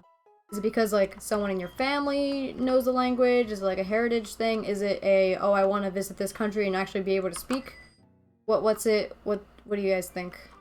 Because that's me with Japanese. I want to speak it so that I can go to Japan and actually be able to speak with people there. And not just seem like a very typical, uncultured, disrespectful tourist. Because that's apparently what they think of literally everybody who goes there. First of all, they think everybody that goes there is American. Second of all, they think that everyone that goes there doesn't care at all about their culture. Which is really sad to know that, like, that's the impression that tourists have left on that country. So, sadness. So I definitely don't want to seem that way. I want to, I want to be able to show and express that, hey, I'm here to get to know the culture, to get to know its history, because I think it's super interesting. I'm really in love with it. Japanese because I like the culture and I want to visit. Spanish because I like how people rage in Spanish. So you want to learn Spanish because you like how people rage in Spanish? What is on my arm? Go away. A little bump on my arm. Yes. I see. Very interesting. At one point, and by at one point, I mean still currently. Ooh, Vital Throw. Vital Throw is pretty good. I'll give it a Focus Energy because Vital Throw can't miss. I'm incredibly bad at learning languages. I never learned to write the accents. Oh, the tilde? I mean, what sucks is that by the time you get to a certain age, for example, in English, we never use tilde for anything, There are no accent signs on any of the letters. And English is stupid, in my opinion, because of that. You just have to know that some words are pronounced certain ways, even though there are literally signs, all kinds of signs that could tell you exactly how to pronounce it. Plus Spanish music, 100%, yeah, it kicks ass. It was a miracle I passed my Spanish exams. Oh, God. Yeah, Spanish writing, I'm not gonna say it's difficult because I unfortunately could not learn it the same way as everyone else because I came to this country instead. And Spanish classes here are an absolute joke. And even if you have a professor or a teacher who really cares about teaching you Spanish properly, and she's obviously, or he, I've only had females, so that's why I said she, unless your teacher's, like, obviously dedicated, even so, most kids in the class don't take the class seriously. It's such a waste of time, and it makes me really upset that, like, it's a requirement to take, like, language courses, but if no one's gonna take them seriously, then what the heck? Like, in high school, for most colleges, you need 2 or 3 continuous years of language in order to be, like, considered for college. And I'm like, okay, I get that. But can the school system care a little bit more about how they teach their language courses? Because it's really clear that, first of all, students don't care about the language that they're learning. And secondly, there's nothing enforced when students make the class an absolute mess by not paying attention to the teacher or doing whatever they want, being disrespectful. It just really sucks. And then, like, the teacher gets in trouble for reacting to it. They're like, oh, the teacher was too dramatic, the teacher was rude, and it's like, okay, You're really, really stupid and disrespectful students were like throwing things in class, making fun of the language, making fun of the teacher while she was there, thinking that like somehow she wouldn't understand you. Yeah, but they don't care. The school cares more about, oh my god, I went through this grass again. Stop. Stop with this grass. Slowpoke gives HP, I think, so I'll definitely be demolishing some Slowpokes later. What does Slowpoke give? Yeah, it gives HP.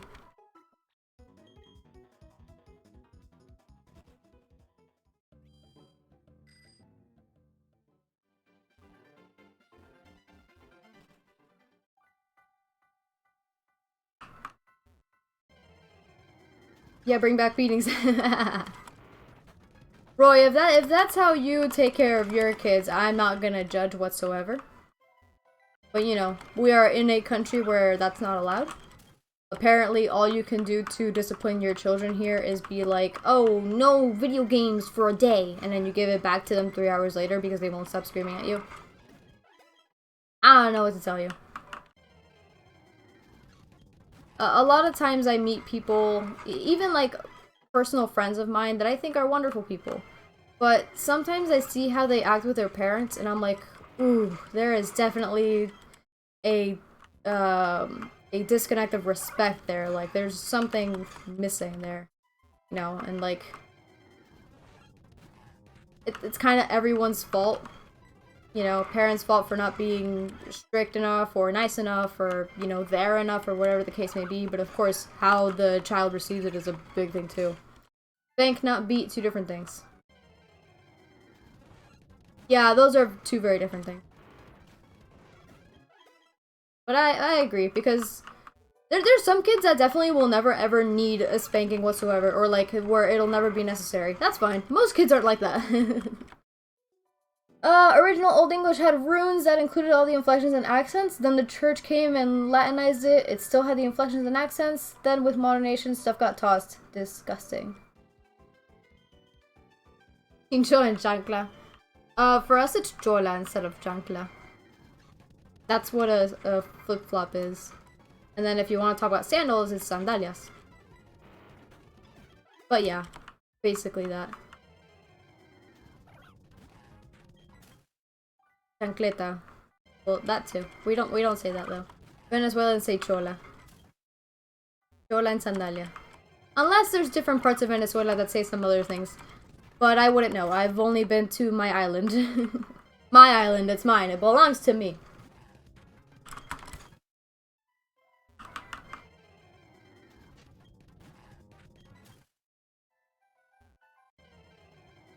But I believe a little fear of God is a good thing. I 100% agree. Because otherwise, they don't learn respect. The whole reason that people respect authority is because of that kind of, you know, that little bit of fear. That's how it is. Now, if you walking by your child makes them tremble, you've done horribly wrong, 100%. But yeah, people should feel bad and slightly scared when they do something wrong. They should. Otherwise, what the heck's gonna prevent them from doing it, you know?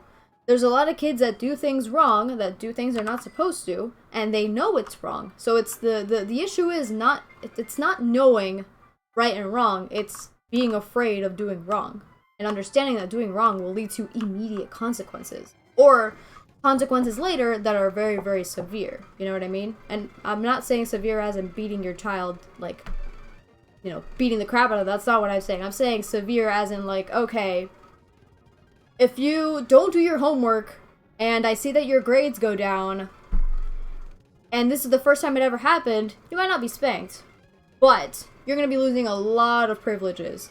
And I'm not going to be like some other parents who they break when their kids start yelling and crying and screaming and throwing a tantrum. I'm not going to, like, I am not going to buckle. I am not going to be nice whatsoever. I'm not going to say you're grounded for a month and then 3 days later change my mind because of whatever. I'm not going to do that. Because your kids see that and your kids will manipulate you and your kids will be like, oh, since I was able to just yell at you enough and then you gave me my games back, I know I can do that every time I get grounded. Therefore, getting grounded is not an incentive for me to not do bad things. Hearing punishment is good, but also reward is good. 100%. Reward your kids for doing good things. For sure. Good way of thinking, actions have consequences. Exactly. That's how things work. That's how humans learn. That's how every creature that is capable of learning learns. That's how it works. You do something, and something good happens, something bad happens, or nothing happens. And then you decide on that, whether you want to do it again. Now, people will not learn things the first time all the time. That's okay. If it takes a couple times, fine. If you notice that your child is not learning things no matter what, something else is going on. The carrot and the stick. If you only have the carrot, the pig gets fat and does nothing. If you only have a stick, the pig fears everything and does nothing. Have I had Colombian arepas? I have had Colombian arepas. I don't like them. That's a lie. I don't dislike them. They're okay. But I'm Venezuelan. We have Venezuelan arepas, which are the original arepas. And ours are made differently than Colombian arepas. So when I hear arepa, I'm like, oh, Venezuelan arepas. They're made different.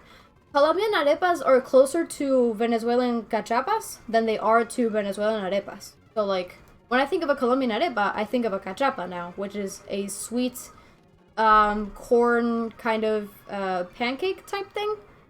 That you put cheese on it and you fold it in half. You put like it's like queso a mano, handmade cheese on top of it, and you cut it and you eat it.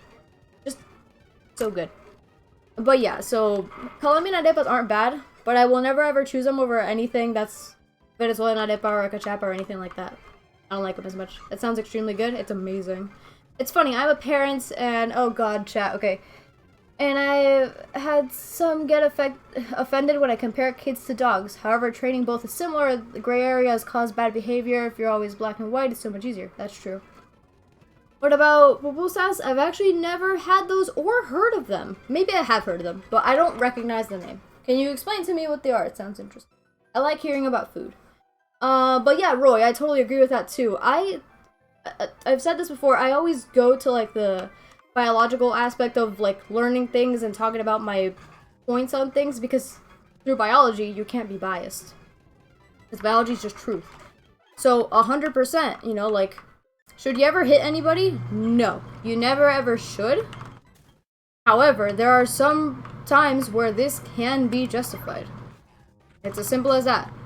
I agree, biology is truth. Exactly. If I go based on like what everyone's ethics are, everything is screwed because everyone has different ethics, different sets of morals and stuff. So I go based on what I believe, and I believe in biology. But pain teaches lessons, for sure. Basically what you explain about Colombian arepas, but cheese, ground beans, and chicharrón. Ground beans?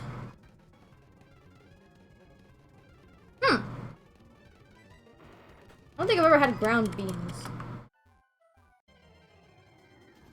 Sounds interesting. I'm personally not the biggest fan of beans in general. I used to love them, but I guess I ate them too much when I was younger, because now I don't like them anymore. Frijoles fritos. Oh, fried beans. Refried beans. Yeah, I don't like beans too much. They're fine, and if they're in certain foods, they're delicious. Like, for example, just like rice and beans. I don't like those too much anymore. I like the rice. The rice is good. I prefer pasta. Because usually just kind of always tastes the same, always kind of bland. You know what I mean? If there's not a substance that, like, really lifts up the flavor, then I usually don't want it. But it's not bad. It's okay. I mean, you're part Italian. Yeah, it'd be a sin if I did like pasta. I love pasta. Pasta's delicious. Like, you like beans? Understandable. Beans aren't bad. It's just, they're not my go-to. I wouldn't go for beans, you know? I'm not like, oh my god, this place has amazing rice and beans. Like, if you have a really, really great pollo empanizado, if you have an amazing breaded chicken, then I will definitely eat rice and beans with that, because that's delicious. You like guava pastelitos. Chipless. Restate. Black beans might be my favorite. I think black beans are my favorite of all the beans. They're really good. I just wish I liked them more. No, stop missing. This is the only thing that Chipless can relate in when we talk about Hispanic foods. He likes guava pastelitos. That's it.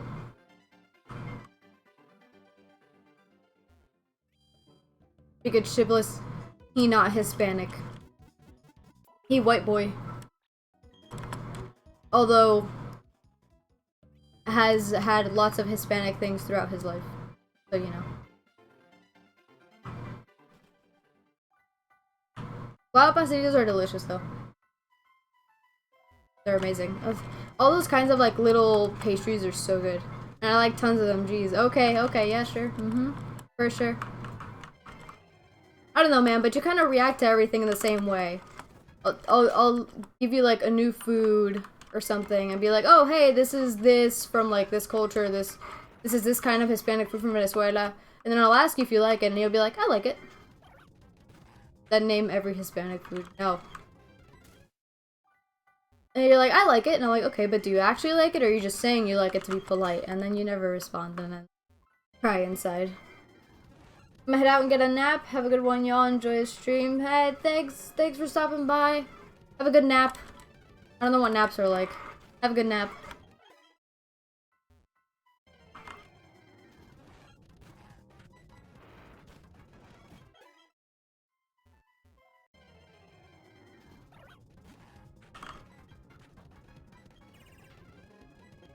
Stop, leave me alone. Stupid Baniri is so annoying because they're just fast. Naps are great and concepts suck in practice.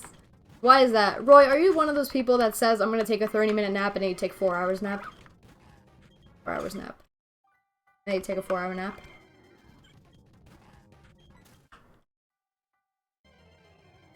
I never wake up from a nap feeling more awake. Well, then you're probably doing it wrong. Also, naps aren't for everyone in general. Because a nap should never be more than 40 minutes. Maybe 45 minutes if you're really pushing it. But if your nap is ever longer than 40 minutes, then your body's gonna go into... Yeah, exactly. 15 to 30 minutes is a proper length for a nap, 100%. A nap that's longer than 40 to 45 minutes, like if you're really pushing your nap, your body ends up starting to get into REM sleep, and that causes you to feel really gross and groggy when you wake up because your body tried getting into deep sleep. Thanks, Chipless, for mansplaining. Thanks so much. I'm just kidding. I just like giving you a hard time because it's fun.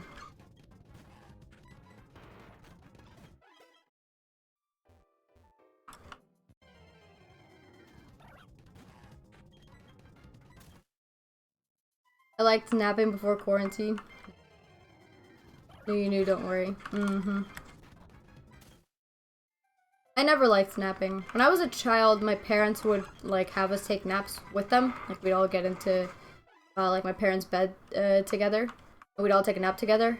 Because I guess they wanted us to, like, relax for a little bit sometimes. And also, they were also tired from work. Mom would come back from school. Dad would come back from work. And then we'd all, like, take, like, a 5 to 10 minute nap together. Well, IDK had a nap then. I just sleep till I can't sleep and repeat. Well, that's not a nap at all. You obviously don't know how to nap then.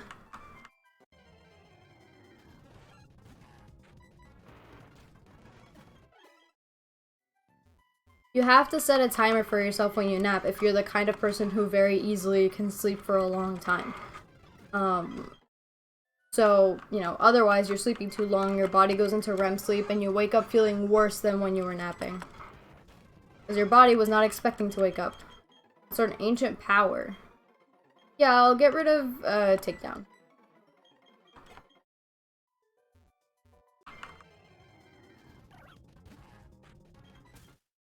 From age 2 to 6 the whole year and 6 to 12 during the summer, I took 2-hour naps every weekday. Ugh. Chipless, no wonder your sleep is so horrible. Timing your nap could be the most American thing I've heard today. How's that American? I just took a nap because still recovering, but this nap didn't help like others when I was sicker, so back to no more naps. Gotcha. Well, when you're sick, you shouldn't take naps. You should just sleep when you need to sleep because your body can't work on the same, like, healthy biological clock that it normally does. You know, your body requires more rest and more frequent rest, so it makes sense why a, like, longer nap that's like a few hours long still made you feel good. US is a very workaholic place. I disagree. I think US is like one of the least in terms of work ever. Unless, I mean, it's weird because everyone in the US has to work, right? The US is very much about like how everyone should work, you know? But also, the policies on work and everything are kind of weird to me. You know, there's a lot of systems out to like help people work, but they don't cut people any slack if things go wrong. Of course, I'm not working. I am a student. So what the heck do I have to say on the matter? I don't know anything. However, no, go away. Jesus, stupid Loomies. However, like, I don't know. There are other places that are much more workaholic than the US.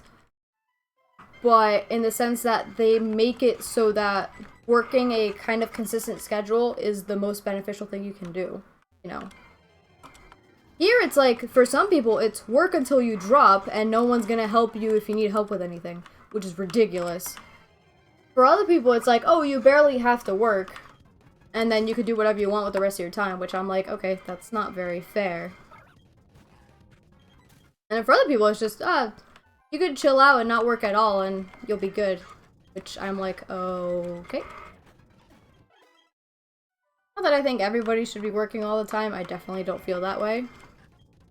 But, you know, I feel like everybody should be producing in a way, you know what I mean? It doesn't have to be through a physical job or career, but, you know, like, I'm trying to, like, I dedicate my mind to my studies, but I'm also working on a painting. I'm also streaming. I'm also trying to do, like, other separate drawings for other things that I'm working on. Bring value to the world. Exactly, like, produce something. It doesn't have to be, you know, it doesn't have to be, like, if you don't have a family, I don't have a family to worry about. I don't have to provide for my family. I don't have to work for my family. I also don't have a job, so I don't need to work for that job. But I am a capable person. I am a young person with a lot of energy, and I want to devote my time to things that I think that I should devote my time to. So I'm doing volunteering, I'm doing shadowing at hospitals, I'm painting, I'm doing Twitch, I'm doing a bunch of stuff when I could just be an academic student and do nothing else. That's a human condition right there in society. Everyone will never all work. There will always be people trying not to work. That's true. But I feel like the proportion of people working hard versus hardly working, people working really hard but not producing enough, unfortunately, to support themselves, versus people who don't work as hard but they can produce just fine, versus people who are capable of producing without working at all. I just feel like it's incredibly unbalanced. Now, if you ask me, okay, what do we do to fix that? I have no freaking clue. I'm just giving my opinion. I'm just saying, it makes me sad to see some people work so diligently and so hard, and then struggle to take care of themselves. Or their families, you know? For other people, it's so easy, and they can choose not to work as often. But then with their time that they're not working, they spend most of it, you know, like, having fun, rather than perhaps putting their efforts or their resources to helping others, you know? Now, I'm not saying don't have fun. If you got a huge, like, Christmas bonus from your work or something, you spend that however the heck you want. But if everybody puts some effort into other people, those who can put effort into helping other people or helping, like, the community in a different way, if everyone did that at least a little bit, that would be, like, oh, it would go such a long way. The amount of SV immigrants in the US, I know that work 2 to 3 jobs, scares me. Right? And Venezuelans right now, too. Because, you know, there's Venezuelans all over the freaking place now. Everywhere except Venezuela. The amount of Venezuelans that I see, and I hear them talking, and, you know, like, I hear how, like, there are students here. There's this guy I know who was, like, in a, I'm a first-generation student, so I was in a class for first-gen students, and he was in that class with me. He's this Hispanic guy, he's from Venezuela. And we were all talking about our backgrounds, you know, and all that stuff, and he's like, yeah, in order to pay to come to this college, I'm currently working 3 jobs. And I'm like, how do you have time for college? How can you afford it? He's like, my parents have absolutely no money. He actually got disowned by his family because his parents got into a huge argument or whatever. You know, like, all these horrible things happen to this guy. But he's still working. He's working 3 jobs and going to college. What the heck? I probably can't even work 1 job and go to college, if I'm being honest. In Europe, 32-hour work weeks are standard and Europe outpays us. There's a reason for that. Because in Europe, people care so much about the social aspect of life because it's incredibly important. You know, they care about people not burning the heck out. Now, is there no burnout in Europe? No, I've seen it. But it's so sad. They're older countries. Crunch! Of course the stupid Shroomish have to hit 5 times. You know, Italy as a country is not that old, right? Like, Italy as a country is younger than the United States. Or they're about the same age. Did you know that? And when I say Italy as a country, I mean Italy as a republic. Yeah, you distracted me. How dare you? It's fine. Yeah, but not as a society. Well, I mean, they were a kingdom before, so things were way different then. But yeah, in Europe, it's more, for, like, you know, the average middle-class person or whatever. Things are more lax. But that's because togetherness is really important, you know? Here, it's more like work, take care of yourself, and take care of your family. In Japan, it's work to serve your country. So, like, everywhere it's something different. And there's not to say that any one way is correct. But, you know, they all come with their own issues. Right, they've grown and fell, learned from mistakes over a few thousand years, yeah. The US is a baby. 100%, yeah. And you can clearly see from how people act during literally anything that happens now, especially, just how, I guess, societally underdeveloped the US is compared to other countries. Which I'm not trying to say anything with that, but, you know. US acts like babies. Yeah, exactly. It's like a great, it's got tons of potential, wonderful resources, wonderful, you know, everything. Lots of power. Totally be something amazing. But, you know. Oh god, the amount of paperwork bureaucracy in Germany is horrible. Is it? I have no idea what Germany's like in terms of, like, their work ethics and such.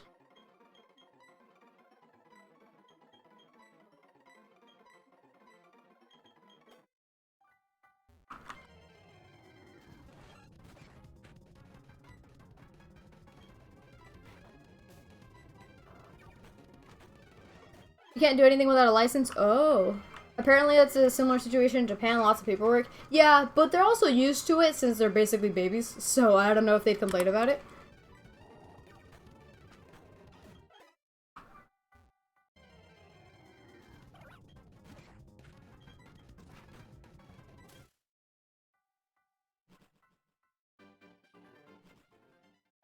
Oh, since I'm just doing Machop now, I can probably go to the later route and just focus there.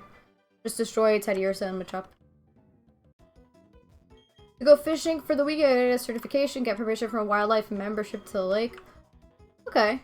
I mean, again, if they're used to that kind of stuff, you want to go to Japan, I also want to go to Japan. I might go this summer, assuming pandemic rules don't ruin everything. So, yay.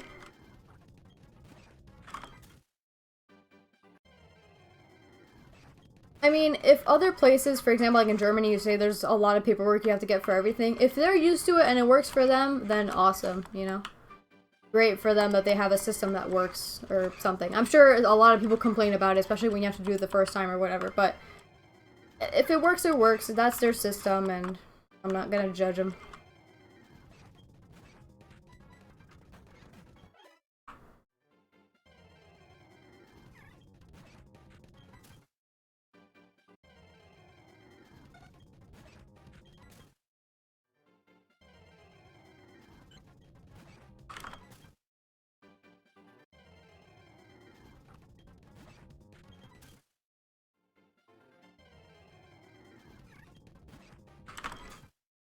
I live in Pennsylvania and I've lived throughout the US. The US is played. I'm tired of it here, but it's hard to immigrate elsewhere.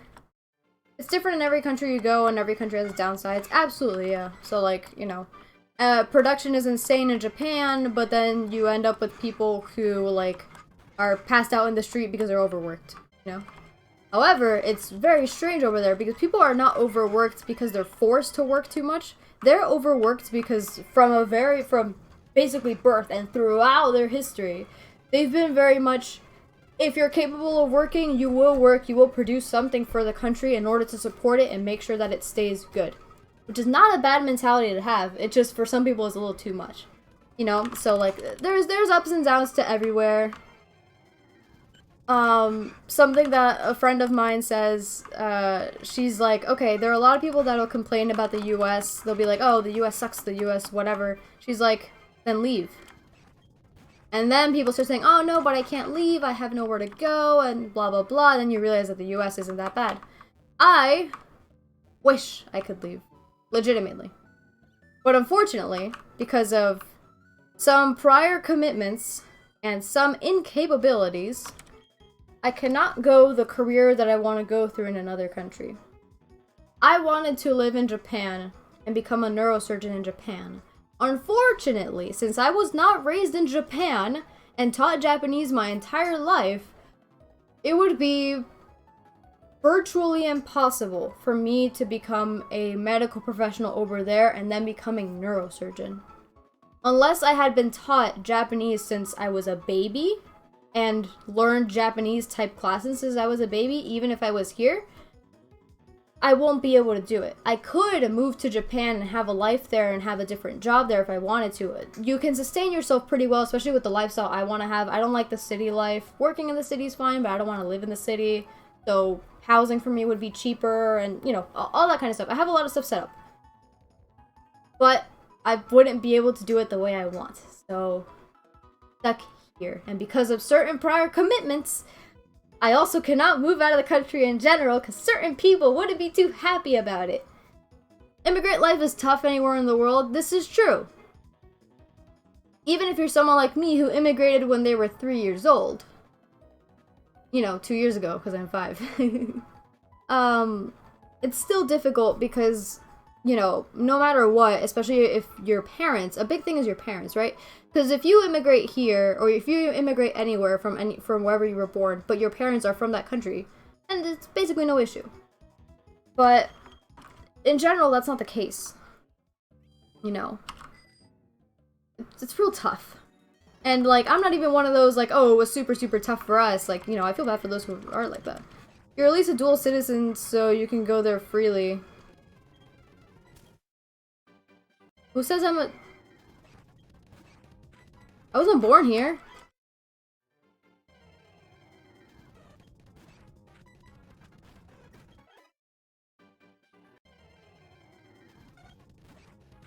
Let me run. Okay. Natu scares me because Natu and Swablu I think are the only Pokemon that can outspeed Shad right now, so it's pretty terrifying.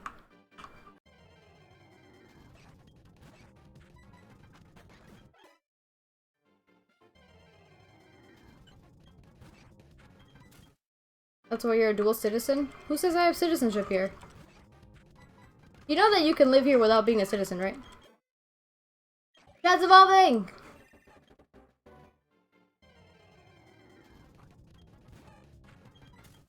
Shad's so big buff now.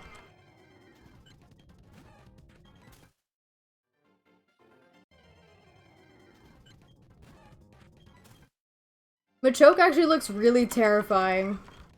Look at him, he's huge! Shad is huge buff.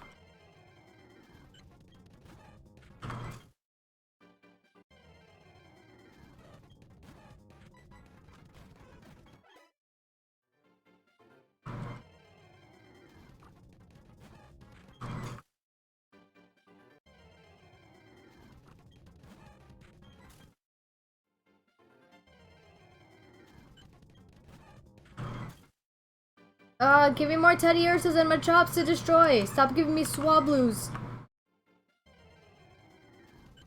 Swablus are Swabloozers. Swablu's actually a really, really cool Pokemon. Hey, Loco! How's it going? So like, if I didn't move to Japan to live there, I thought, okay, I could move to Italy, because I spent a few weeks there with my family, with my dad and my sisters. Yeah, I came a little late because I was watching the Champions League. Understandable. I thought about moving to Italy because I met my family there and it's awesome, and they have like the family farm, and I totally want to have a farm when I'm older, and like 100%. I have chickens already. Well, they're at my dad's, but you know, like I've taken care of chickens and quails with him and everything, and I love that kind of life. I love it. I love animals. I love having animals. I love spending time with them, naming them, raising them, everything. I love all of it. So I'd love to do that. I can't because of prior commitments. And then I thought, like, could I possibly go back to Venezuela? This was when I was younger and things weren't as horrible as they are now. But unfortunately, because of the way things are, I cannot go back for probably a really, really long time. Maybe go back for like a weekend visit. But even then, that would be a horrible struggle, you know? There's so much crap going on over there that...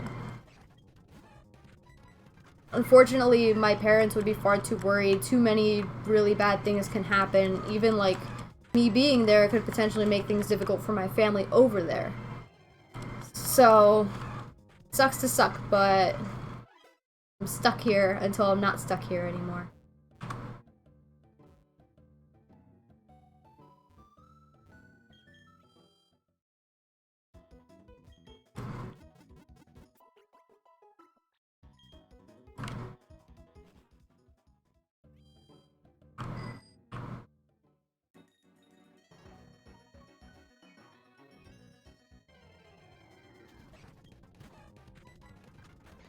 Understandable, but going to Italy is sometimes nowhere near as bad as going to some other parts of the world.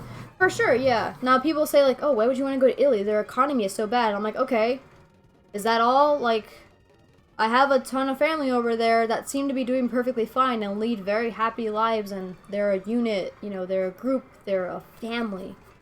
I don't have family here. I have my mom and dad and my sisters. And then I'm an adult. You know, whenever that happens and I move away and I have my own house, my own place, I won't have my parents anymore. I mean, I will, but you know, I'm not going to be living with them. My sisters will grow up and move away as well, and they want to move away. They don't even want to be in the state. They want to leave. Which I do too, but I can't.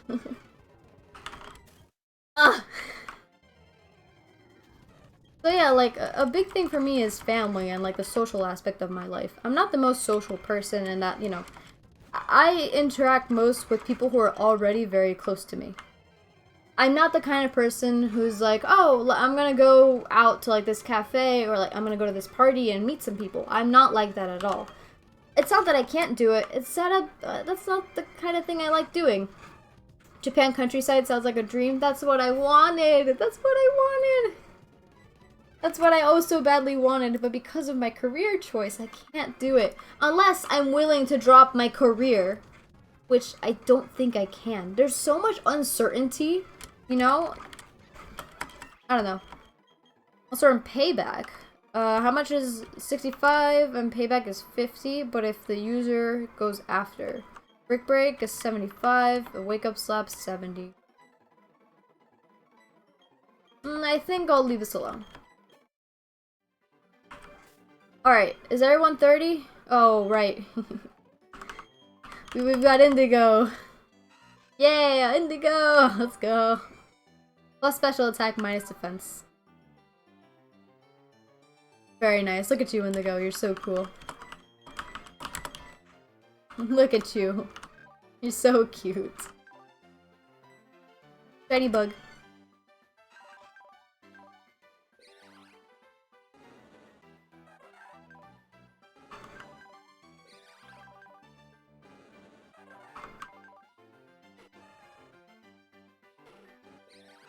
Very nice. Okay, so I'm just gonna give you the experience share. I don't... There you go. There you go, buddy. I worry about Sheldon. Sheldon's very defensive, but Sheldon is 4 times weak to fighting. And ground. Fighting and ground. That's terrifying. He's quirky. This is a quirky boy. So defense, special defense is totally your thing. So why the heck would you ever have metal sound? Defense, special defense. Gives full immunity to all sound-based moves. So I guess some things like Screech, Supersonic, Sonic Boom, all of Loud Red's attacks. Disarming Voice is a sound move too, probably. So, let's go train Shield on.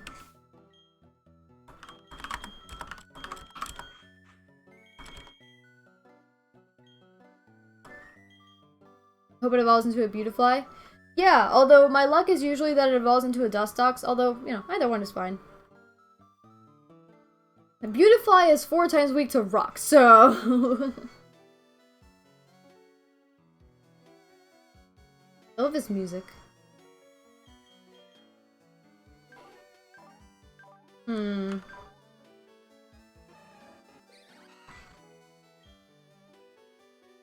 Let's give everybody else, like, fighting items.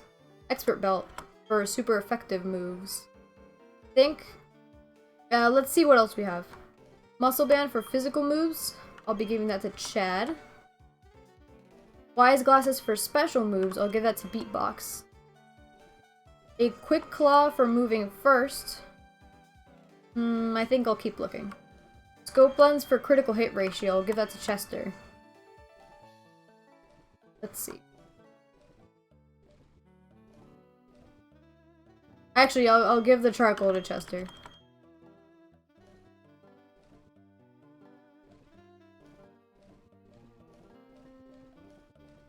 Okay, yeah.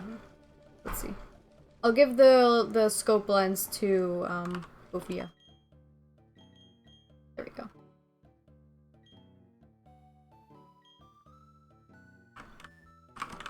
Where am I going? Later events. Who boosts defense and who boosts special defense? Execute boosts defense.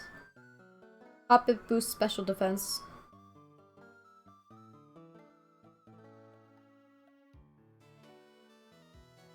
Who else? Wobbloo boosts special defense. Nincada boosts defense. They're not in the same area, which is kind of annoying. I'm afraid of any cave Pokemon because, like, Geodude with ground type moves, horrible.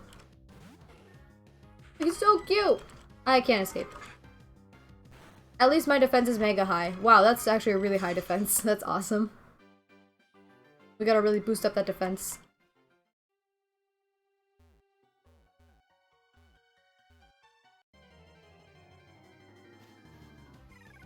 Chingling is special attack, so we don't worry about Chingling.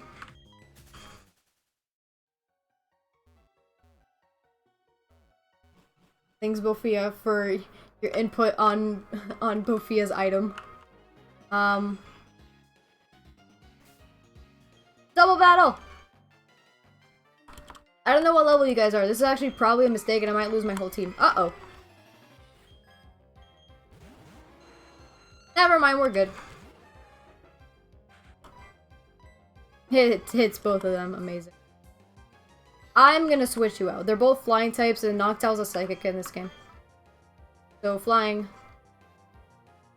Beatbox. Look at you.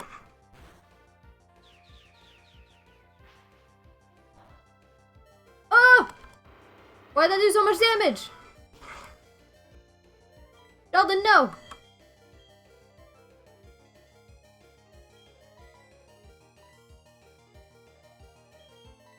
Dazzling Gleam! Beatbox, come on! Yes, Beatbox! Oh. That's a strong Noctowl. That is a quite strong Noctowl. And Beatbox is faster than Chester. Beatbox is very fast. Very nice Beatbox.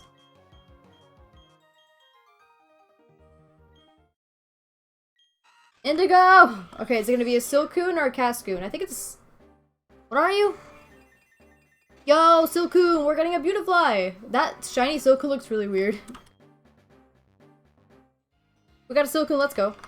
What are you? Oh, right. Psych up. You give me psych up. Fight me, ninja. Ninja midget. Midget. Midget ninja. Oh, right. Well, let me just... I'm just gonna heal you real quick. Yeah.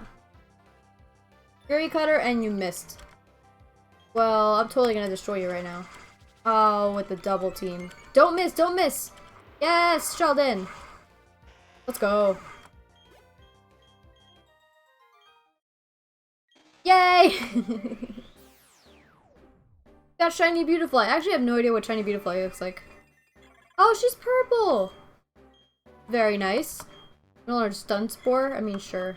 I guess I'll get a String Shot.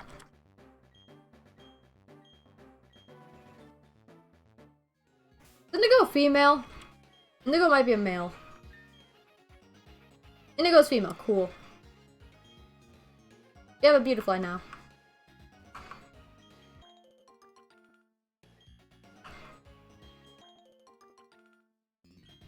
What route is this?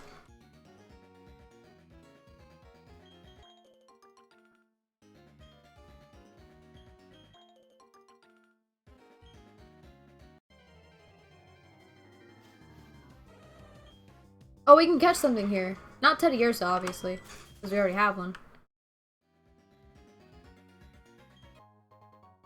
Ooh, a Firestone.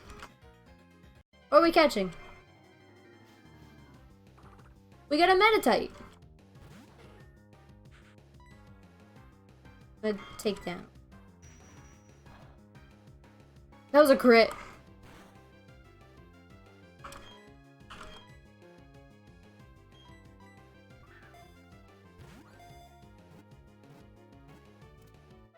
Got it. Who's got a name for Meditite? Email. Who's got a name? I can name it after someone if you want that.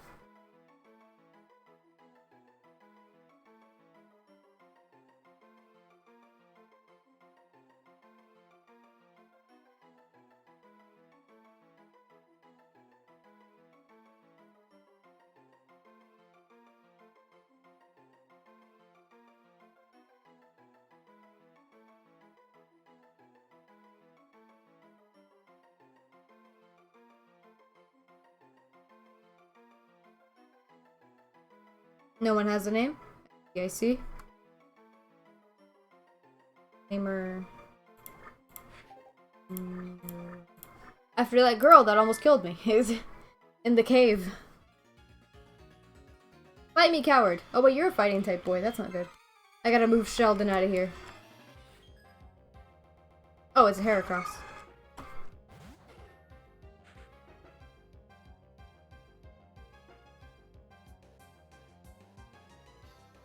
Heracross gives 2 attack EVs.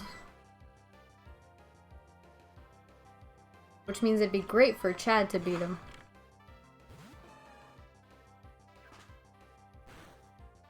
Why'd that do 30 damage? Jeezums. Uh-oh. Ooh, that also did 30 damage. That's really funny. No, no, no, no, no. No max elixirs. Potion, please. I don't like that the potion's not at the front of the bag, so it doesn't come up first.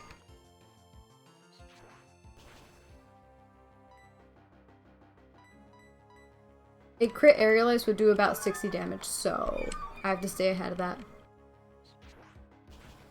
Definitely not going to be losing Chad after all this effort.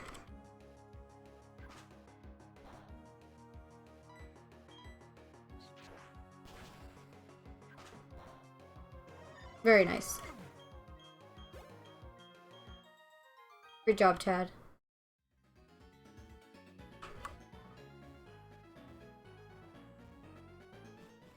I can't go any farther that way because it's Celestic Town and they'll be like, hey, there's so many nicer places for you to be in.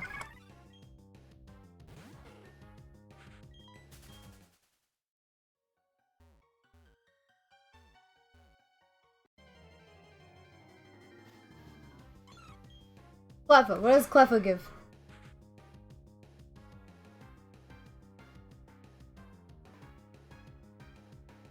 Cleffa gives a special defense. Let's go. Ew, draining kiss.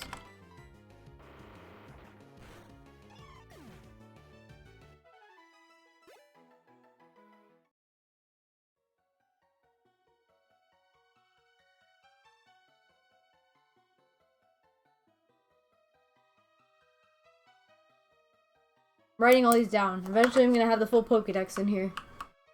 But that's not true because that's not how you fuck Pokemon. Beldum. Beldum's gotta give something like defense.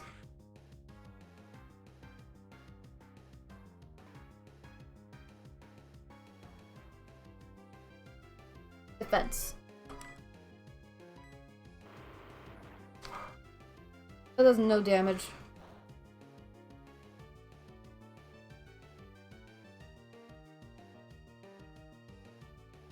That's okay. We'll get there eventually. Speed up. Oh, it has Iron Head. Never mind. Yeah, we're gonna wait. Never mind.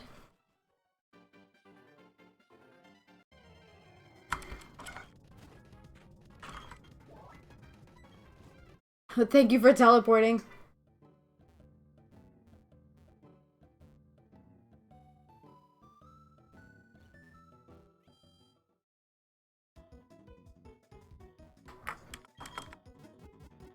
I saw a post on Reddit today that I thought was hilarious.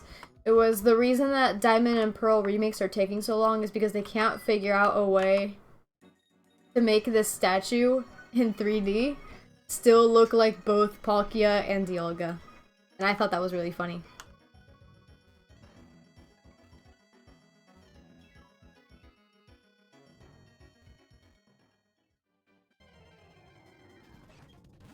Right, I need defense, special defense.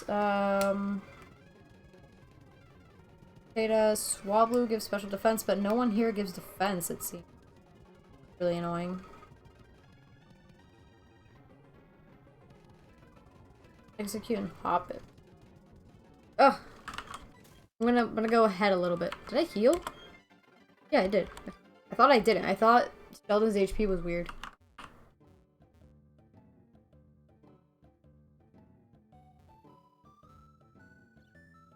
I'm gonna go to the next route. See how that looks.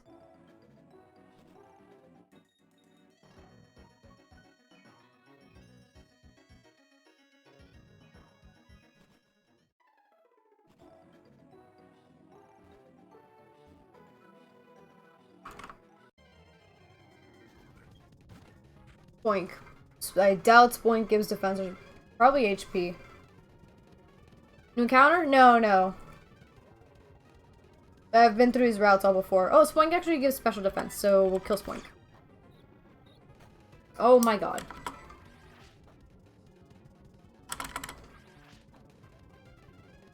Jesus. Oh my god, and it takes 2 hits. Okay. No, not max elixir. Jesus, I want a potion.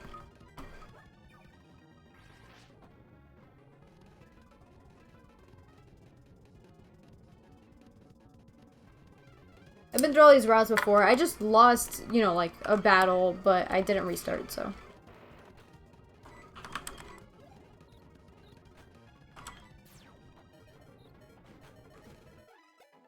Sheldon, you're giving me heart attacks.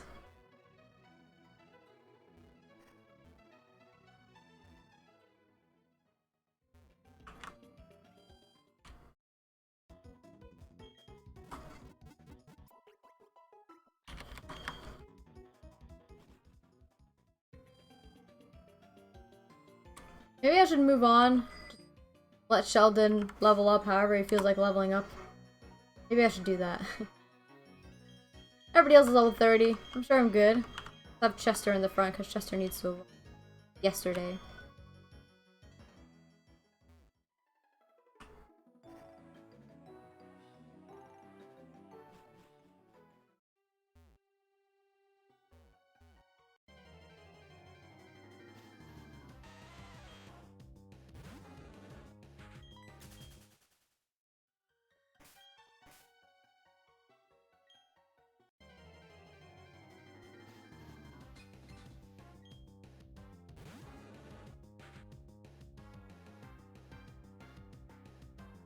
Bronzor gives defense, which is what I expected. Did I write Bronzor anywhere in here?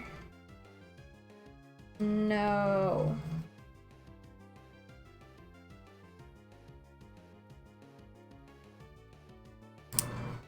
Cool. I'll give the experience share to Sheldon. Oh, right. Indigo's holding it.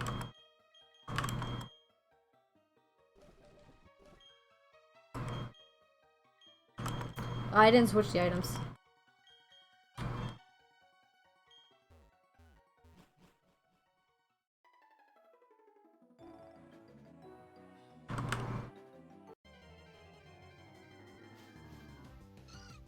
Kitty gives attack.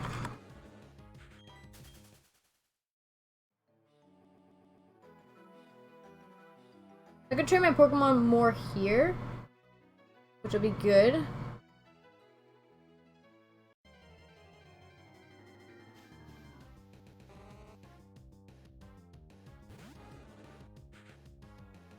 No, Skitty gives speed, not attack. My bad.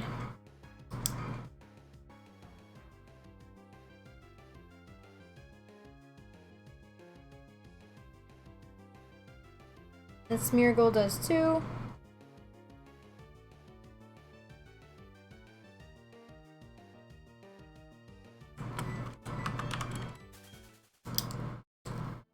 These all to level them up individually anyway. Lucky egg. Lucky egg.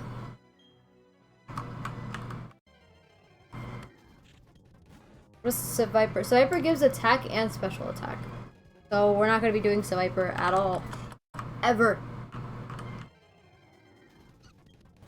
Kitty. Speed.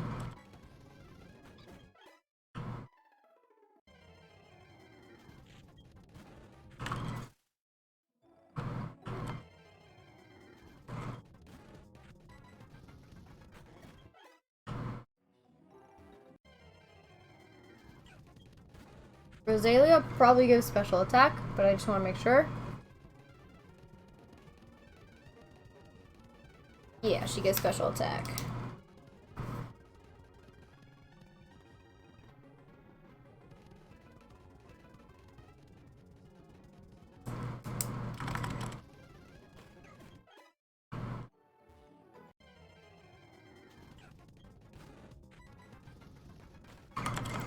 Can I... Wow, 748 experience. That's so good. Okay, this is gonna be quick. Could I do the Poke Radar?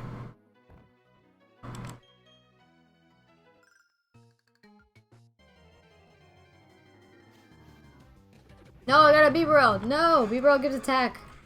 Do I have Bibarel written down? No, I don't. What am I doing? Why don't I have these written down? Bibarel gives 2 attacks. Oh, no Bibarels. Now I have to recharge the thing. What does Jigglypuff give? Probably some defensive one. Oh, Jigglypuff gives HP. So Jigglypuff will be good for Chad.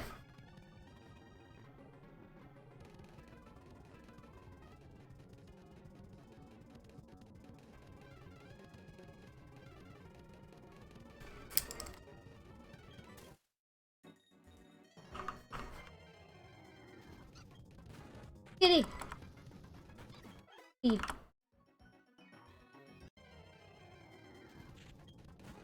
No Seviper.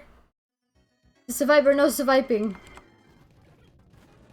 No Bibarel. No Bibarel. Kitty.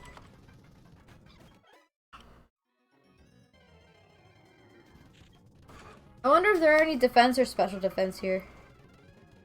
I hope there are. Because it's hard to find a good route for Sheldon.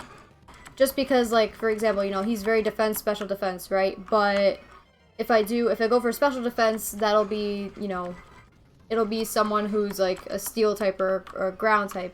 If I go for defense, same thing. It's just risky. Earlier.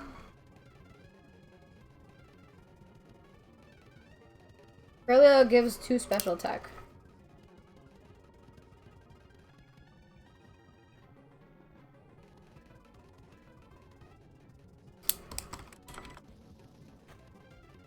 Why didn't she die?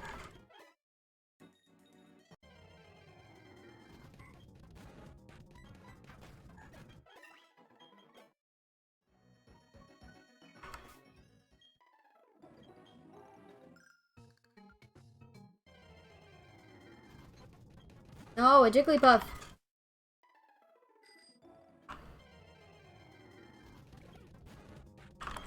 I don't like Bibarel's eyes in this game. They're so weird. Zangoose also gives attack.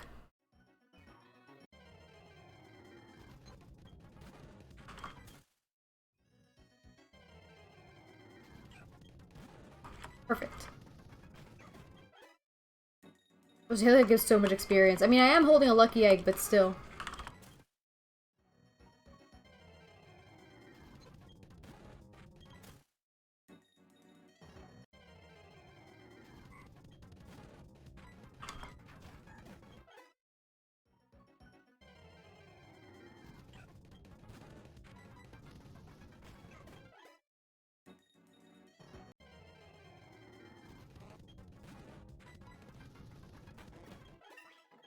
Getting very unlucky with my encounters? Yeah, kind of.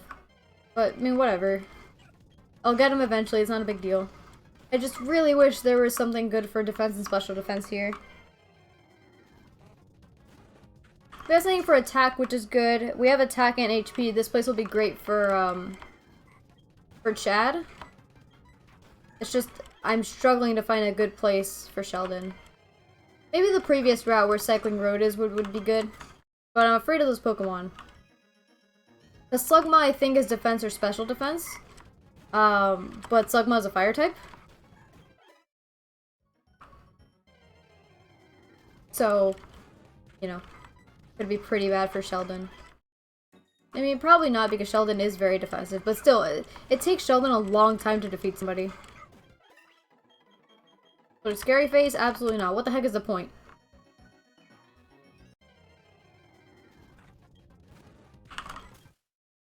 I'll actually go heal, because I'm out of flamethrowers. What am I doing? Do I not know how Heart Home works? You literally have to go into the middle, then you have to go around and over here. It's almost like I've never played this game before.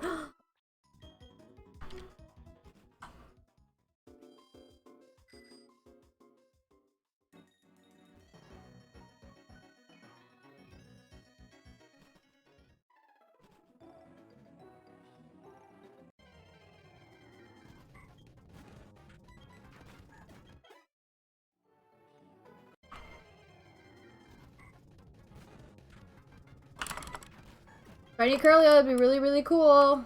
You know, game.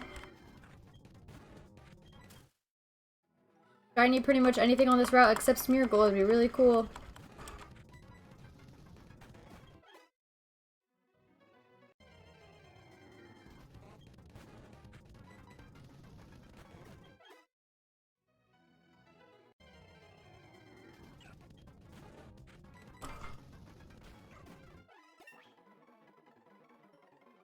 Level 35. One more level and they'll have a Charizard.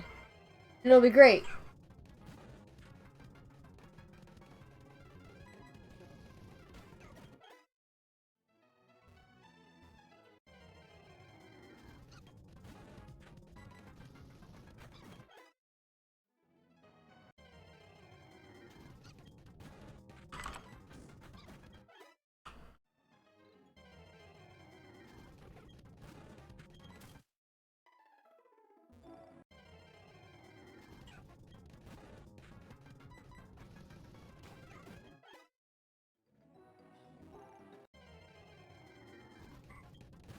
I wonder if Charizard will be Dragon Fire or if it'll continue being Flying Dragon, or Fire Flying.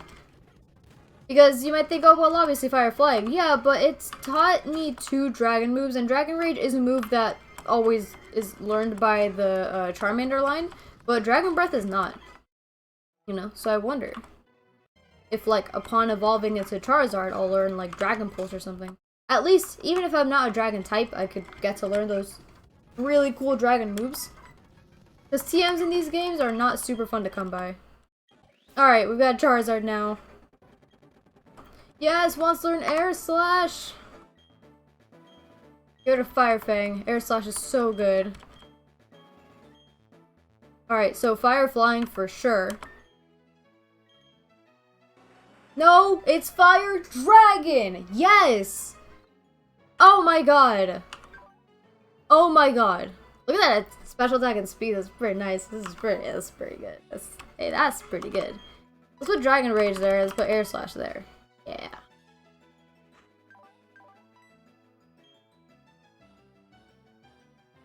I'm gonna get everybody to level 38. See, I don't like this angle. Like, what is this? I don't like that. They, like, smushed Charizard. I don't like it. Do a dab? No. What's wrong with you? Why the heck would I do that?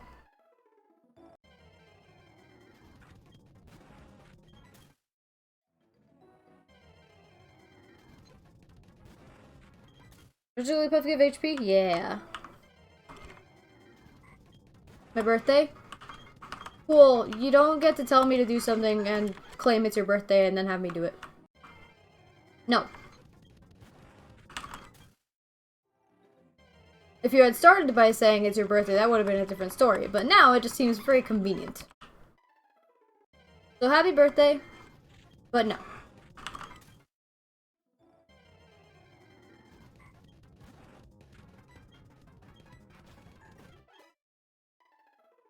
No. Also, comments like that are really mean.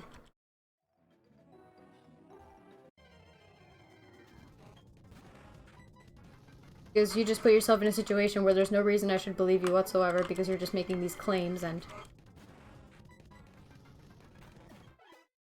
Basically a boy who cried wolf situation.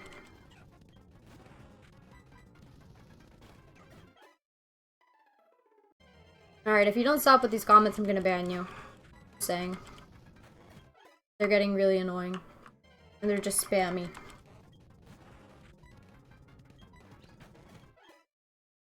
What's Air Slash like in this game?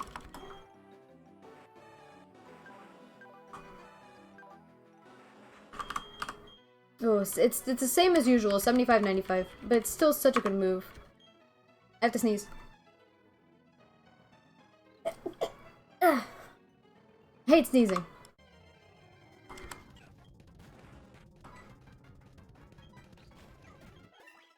Alright, level 38. Chester's done.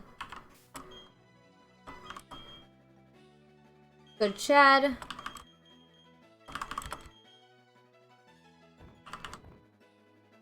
How much for a dab? Nothing. Unless you'd like to give $150.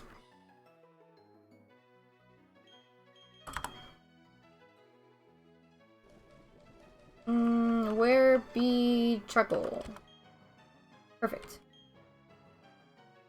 Now I get a real job? No. I can't. I tried to. But nobody wants to hire because I am a young person. With no job experience. Oh. I tried. But they also want to give jobs here to people who are less fortunate than I, which is completely fair.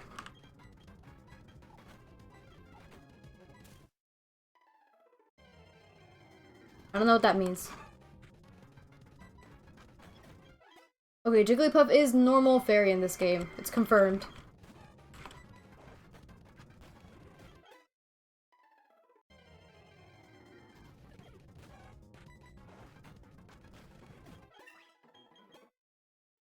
Go to a heal. I don't like how slow Chad is. I know I have to expect Chad to be slow, but I don't like how slow he is. No. Professional dabbing's not a thing.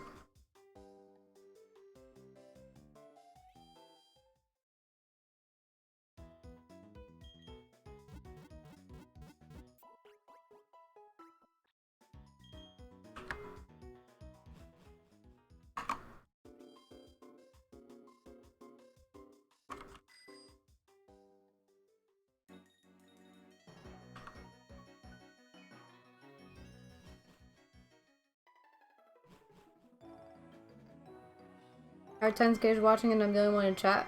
Why are you assuming they're kids, first of all? Second of all, why does that matter? Third of all, yeah, just like how Stevio said, they're lurking. So. I don't get what the point of questioning of it is. Like, what does it matter? If they're not talking, there's a reason for it. They don't want to, or they're doing something else, or not paying attention, or whatever.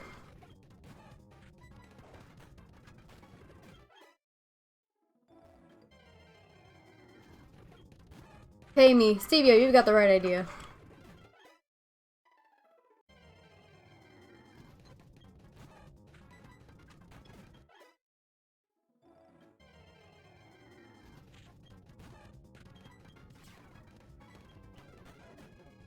No!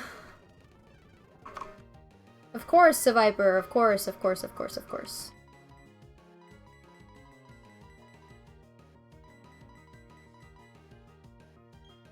Oh, see, Navarre says that they're working, so... maybe don't question what people are doing. Dang it.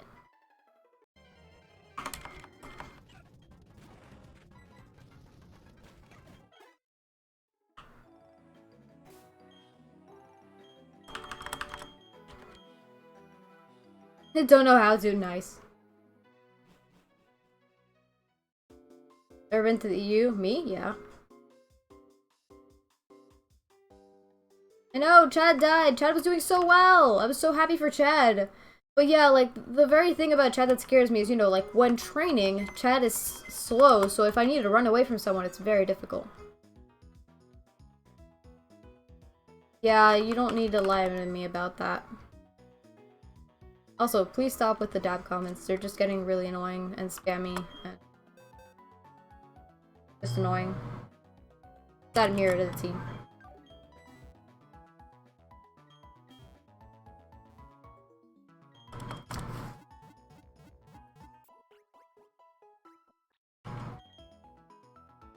Favorite country in the EU? I don't have one. Why would I have one?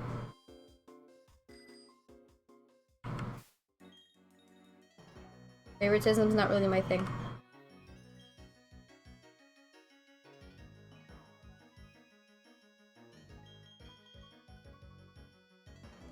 Do I have emotions? Yep, I had plenty of them before you showed up.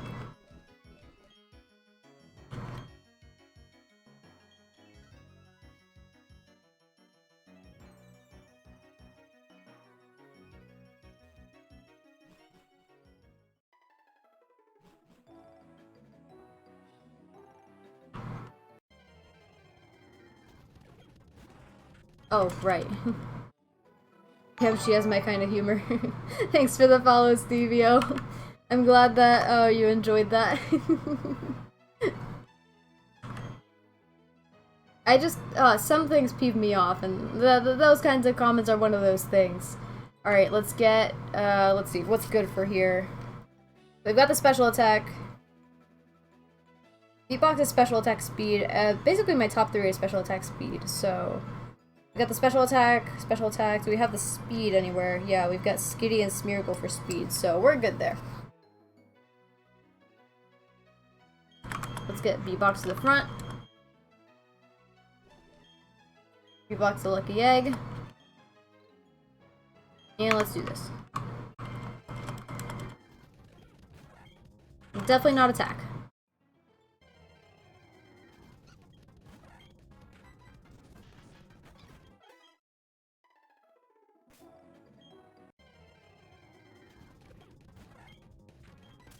I wish I could get rid of all the Bibero, but their attack, they're not, you know, speed or anything. They're not speed or special attack, so it's not worth it. But it'd be so much fun because it's a water type. No! Survivor, no surviving.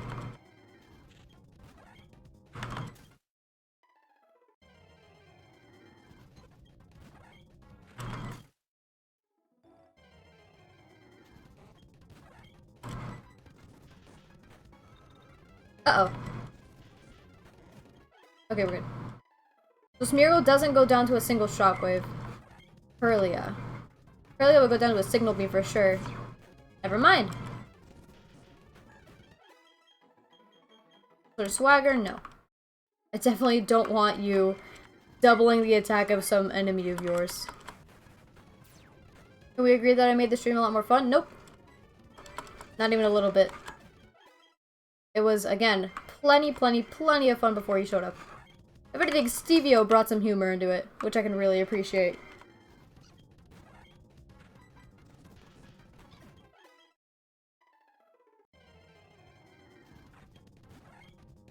Attack.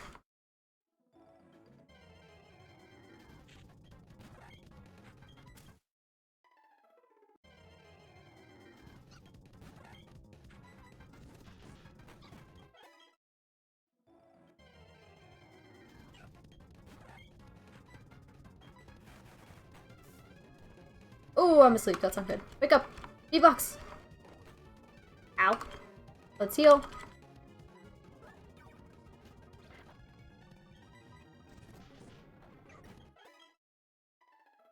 Alright, let's take the experience share off of Sheldon so that Beatbox can level up a little bit quicker and actually be able to handle these Pokemon.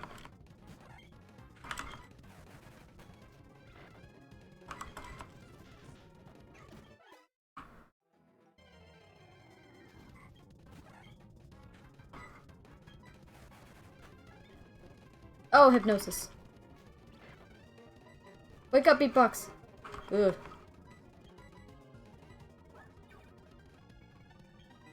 Beatbox, wake up, thank you.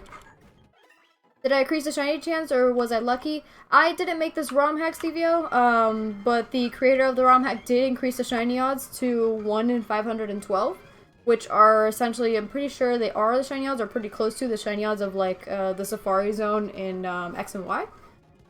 So, yeah, they are increased. And since I'm doing a Nuzlocke, I'm 100% doing shiny claws, where every shiny I find, I get to catch. No, I'm not doing a dab. Okay, that's it.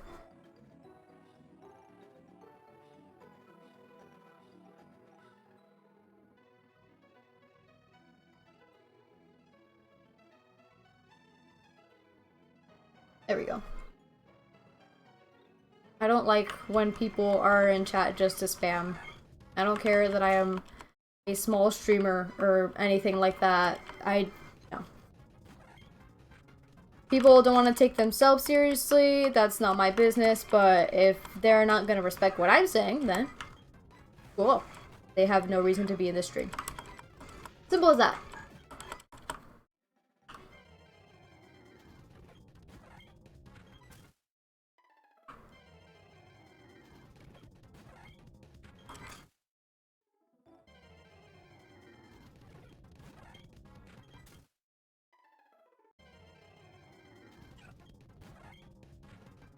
Bro, I leave for 2 seconds to take my dogs out. I missed a lot. What happened? Well, this person came into the stream, and it's a person who's been in chat before, but today they were particularly irritating and would not stop with spammy comments. So I was like, okay, I'm not going to take this whatsoever, and this person is now banned.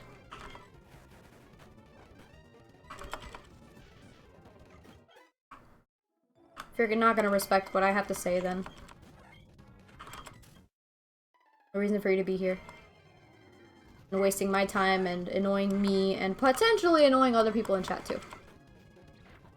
I definitely don't want that.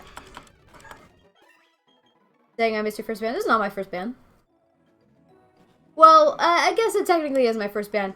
Because the only people I've banned before were bots. I've banned bots. You know, those accounts that are like, get famous quick, buy followers. And I'm like, so I banned those.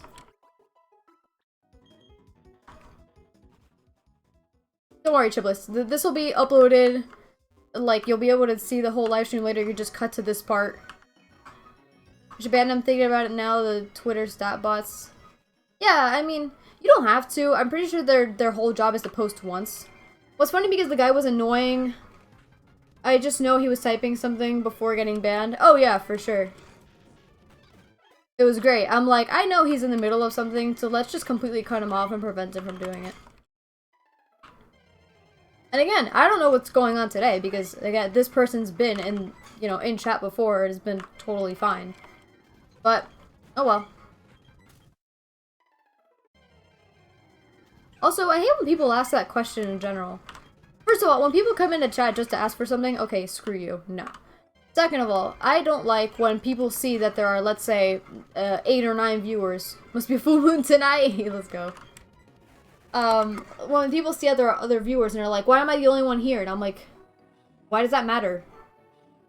If no one's talking in chat, then there's a reason for it. Shut up. No one cares. Literally, nobody cares that you're the only person in chat trying to talk. If you're talking to me, I'll talk to you. You shouldn't have to rely on the rest of chat to be active. If you want that, go to a different stream that has like 1 million people watching. That way, chat is always full of stuff. And then your voice will get drowned out and nobody will notice that you're there.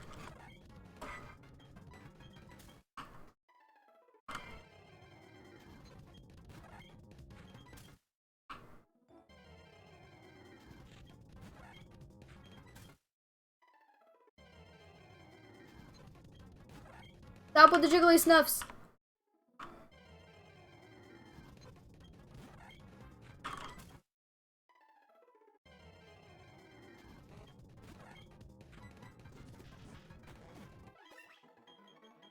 Yes! I was like, Beatbox should really learn Thunderbolt. Let's go! We have Thunderbolt now. Perfect! Thunderbolt's I think like power 90, so it's miles better than what I had to deal with before.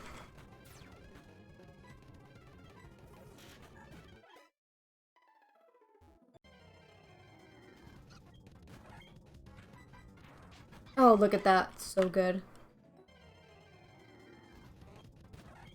Smeargle, Signal Beam. Nice. Also, Stevio, in case you don't know, I don't know if you know or not. I don't know how long you've been lurking, how long you've been watching or anything like that, so I'm just gonna tell you. Volbeat in this game is actually a pretty good Pokemon. I mean, all Pokemon in this game, even the ones that are usually pretty janky in other games. In this game, stats are buffed and rounded and balanced so that you can technically use any Pokemon you want, or any Pokemon you find, like in this Nuzlocke. So, like, catching a Pokemon like Volbeat isn't a waste. You know, it's not like, oh crap, I got a Volbeat. It's, oh cool, I got a Volbeat. Volbeat is bug electric in this game, which is amazing. And as you can see by the moveset, not bad at all. So, very nice, viable mons in this game. But as a result, everything's incredibly difficult.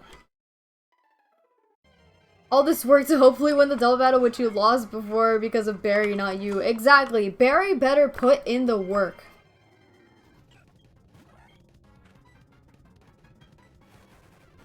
If I lose a second team because of Barry, I don't know what I'm gonna do. Because look at how much I'm training everybody. You know, I'm not going in with just one overpowered mon anymore. I am rounding up almost everybody. I lost Chad, so I don't feel like putting in that much more work. Came in for the last raid a while back, but was AFK. So moments ago, I never knew he was so diverse. Yeah, he is here in this game. In this run hack. Snorlax just tearing off into space. Oh, what a tag, no thanks. A tag? Why would I do that? Well, I mean, it's not Snorlax's fault. Barry's telling him, do amnesia, amnesia, amnesia. And Snorlax is like, okay. And then, because of his amnesia, Snorlax forgets that he can attack. So Snorlax isn't even gonna look back at Barry and be like, hey, you want me to do something? Because my partner over here keeps dying. You want to do something about it? But it's great. I have a much more balanced team now. I have an actual team. So, like, what I was worried about, the Octazooka ruined Octazooka. Well, yeah. Octillery's Octazooka ruined everything. I have Bofia. And I have Beatbox. Like, I have both of them. I don't have to worry about the Octillery. I can switch out when Octillery comes out. It'll be fine.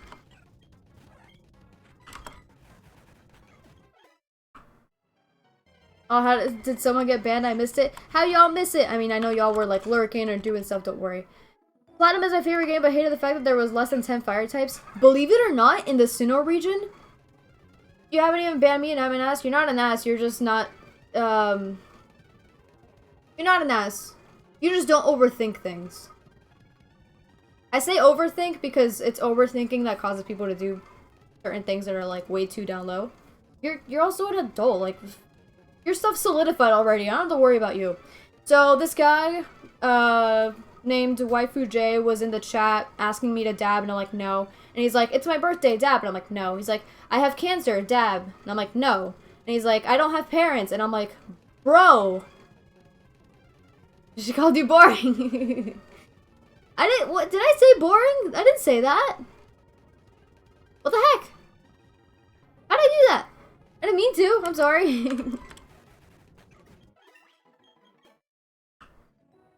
Dull equals boring? I didn't say dull. I said done. Like, you guys are, like, specifically Roy, because I know Roy is a fully grown adult. You kind of did? I didn't say dull. I said done. I said done. I didn't say dull. You said we're dull? I did not. You guys misunderstood what I'd said. I did not say dull. I said done. I like it. I'm old and watching Twitch. Clip it? You don't need to clip it. You can just watch this later. You have no life? I wouldn't say that. You have children, don't you? Don't you have a daughter? I wouldn't say you have no life. Sorry that I snapped at that, but like, my, on weekends I have a son. I thought you had a daughter.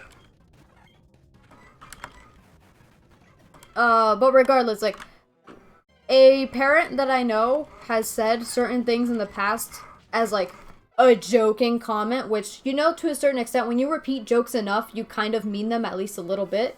You have a doggo? That's funny. Nice doggo. Well, see, you have a life then. You have your doggo. You gotta live for your doggo.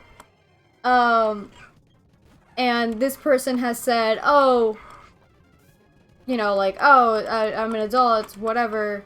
My stupid kids, or like, my kids are so annoying, or, you know, I wish they would just leave already. And I'm like, and I'm here like, you know, your kids, they hear you say those things, and yes! Wait, is Bug Buzz better? Yo, 90! It's so much better than Signal Beam. Beatbox is so good. Let's get away from here before you die. So I'm like, okay, I can understand parents making jokes about like how their kids can be annoying or disrespectful or something like that if that's the case. And you can joke about that when your kids are 100% not around, nor will they ever hear it. But if it gets to the point that your kids are like they're next to you and they're hearing you and listening, that's not good. I've never said that about my son, nor would I. Thank God. Triplets tried posting something in the chat. Good job, Triplets. You can't post a clip in the chat. You don't have to post the clip. It just automatically goes to the clips. Just watch the direct. Suckle, how's it going? I banned a dude for being super annoying. Super annoying and spammy, and I didn't like him, so I banned him. So he's banned now. Someone who I've seen watch a stream before and chat before is just really annoying.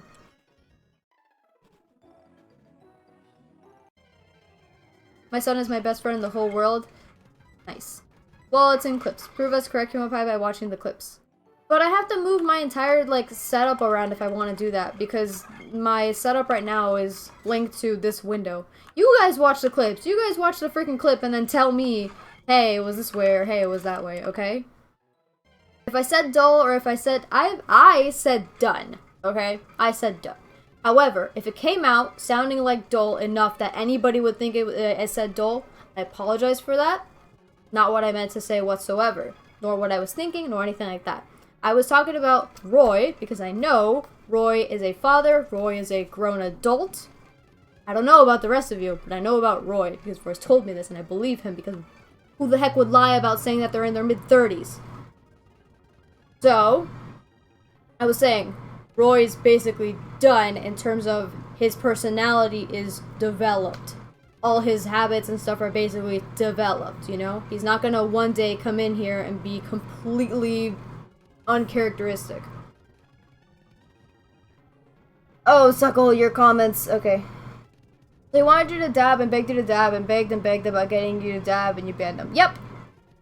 Lots of men, weirdly enough. Well, whatever.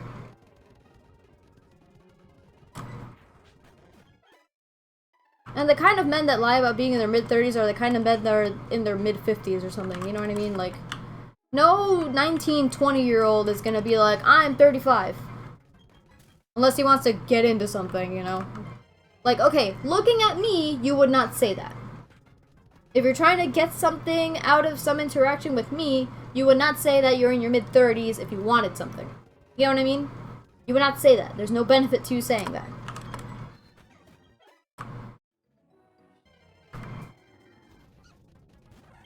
Roy! Quit cursing. Fortunately, I'm 25, but my joint feels 60. Oof. I'm not trying to hit on a 12-year-old. I'm not 12, I'm 5. Jesus. That's just wrong. This is true. My name is McLovin, and I'm buying alcohol, and yes, I'm 35. Nice reference, Chipless. You can make that a redeemable action for channel points. Dab for 15,000 channel points. But channel points aren't money. I would do it for money. Okay? Money. Channel points aren't money. I'll do it for 15,000 bits. How much is a bit? A bit is a penny. So 15,000 bits is $150. She said, you want a dab, pay up, sucker. Yeah, and then this man's like, nah, get a real job. And I'm like... And then I explained the situation. I can't. I tried. I applied to literally all the job positions I could near, you know, here and everything. But they offer those jobs to people who are less fortunate than I am and need those jobs to support themselves. I don't need that. Same guy saying get a real job, exactly. You see what I mean?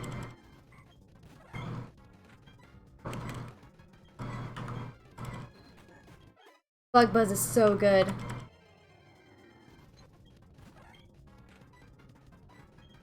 F that guy, like streaming is hard work and takes real dedication. Well, I'm not gonna stand here and say, oh my god, this is so much work, because I'm being completely honest with you. This kind of streaming that I'm doing is not. I do it for 3 hours a day, you know, job hunting is a scam. Honestly? Kinda, yeah. You'll get it, you'll spend so much time doing it and then no one hires you.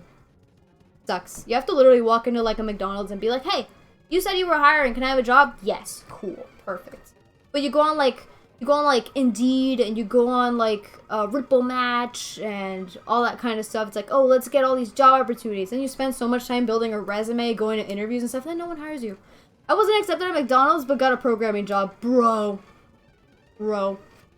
My sister applied to McDonald's, actually, because they said they were offering, because when the pandemic began, not when it began, but you know, when everybody was getting laid off of their jobs, McDonald's had openings because a lot of people quit, stopped going to work and that stuff because of the fear. So my sister applied, and then she goes to the interview, and then they're like, oh, you said you're under 18? Sorry, we're not hiring anyone under 18. Even though their flyer said hiring like 15 and up. I got rejected from Walmart of all places. Pfft. Amazing. IDK your age, but you'll find your career. Eventually, before that, it's just a stopgap that makes you miserable. Hey, I know what my career is gonna be, and if my career doesn't work out based on my studies, like if I do all the work that I have to do and I don't get the career that I want, I finally have backups. I know I can do other things. I know that I'm capable of doing other things. Neurosurgeons are awesome.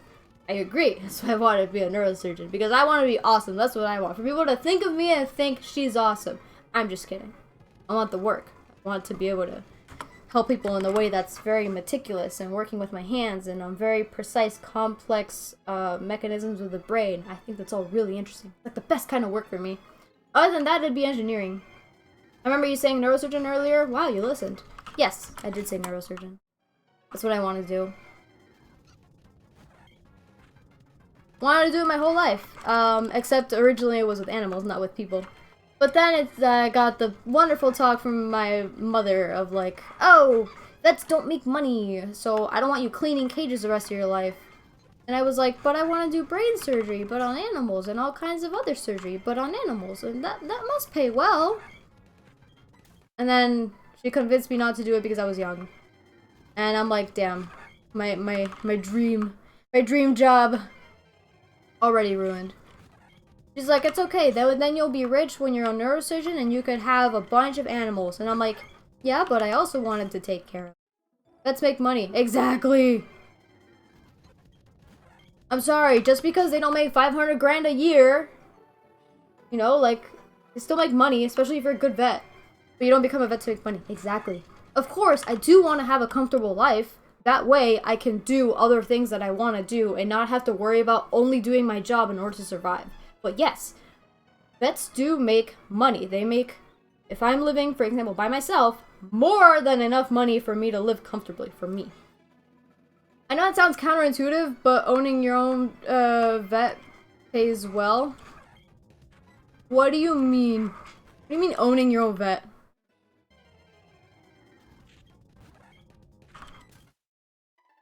You mean your own clinic or something? I know that for a fact.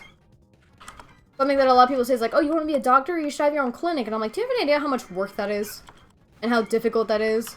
And how anyone who leaves med school is not going to be suddenly able to do that unless they have a lot of, like, money and inheritance and such from family. I don't have that. I don't have that, so kindly leave me alone. It's kind of true that vet pays well, but you don't become a vet to make money. Yeah. I mean, kind of, yeah.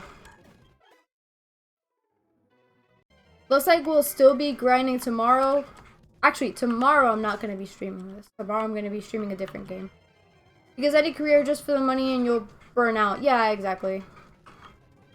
There's so many people that are like, oh, I'm going to be a doctor. So, you know, because doctors, the stereotype is doctors get paid super well and they all live comfortable lives. It's like, yeah, for sure they do. But if you don't like the work that you're doing, you're going to get burnt out and you're going to hate your life. Especially as a doctor, because it takes a really long time for you to get into that doctor rank, you know what I mean?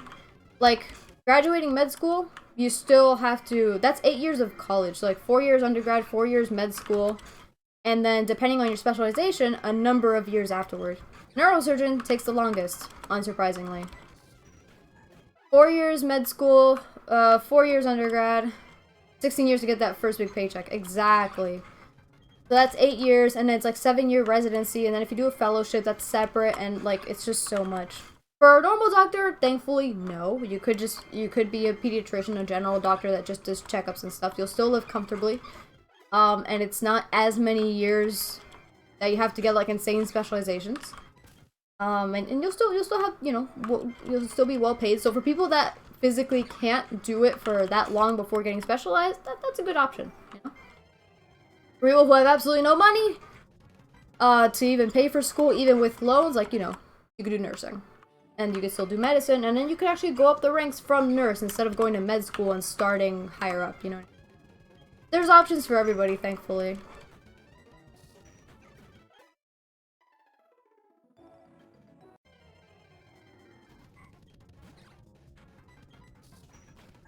I always thought Curly would be a grass type, because it's green. But no, not a grass type.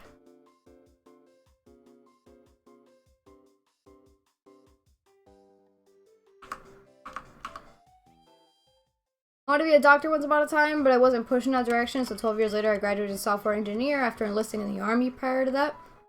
Are you happy with your life, though? Do you feel accomplished? Do you feel, you know... I want to know. I like learning these things about people. Not yet? Oof. Hopefully that'll come to you. It might not be through your career, though, you know? Like, you're feeling your sense of accomplishment and everything can come from any part of your life. But I feel it coming? That's awesome. That's good then. Then that means you clearly have the motivation to continue. Alright.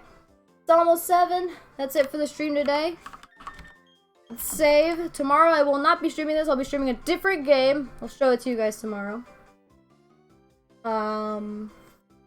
Thanks so much for watching, everybody. Let's see who we're gonna raid. Who we gonna raid? Traffic Slow Ducks. They be playing. We see your Pokemon in storage? Real quick. Gotta go raid, though. Oh, that's not what I wanted. They're not good Pokemon, Steve. See, we got Helix, Kabuto, Lil Peep, Remy, Jean, Gary, Vendetta, and Tubby. Alright, that is all. Raid now. Enjoy the raid. Bye-bye.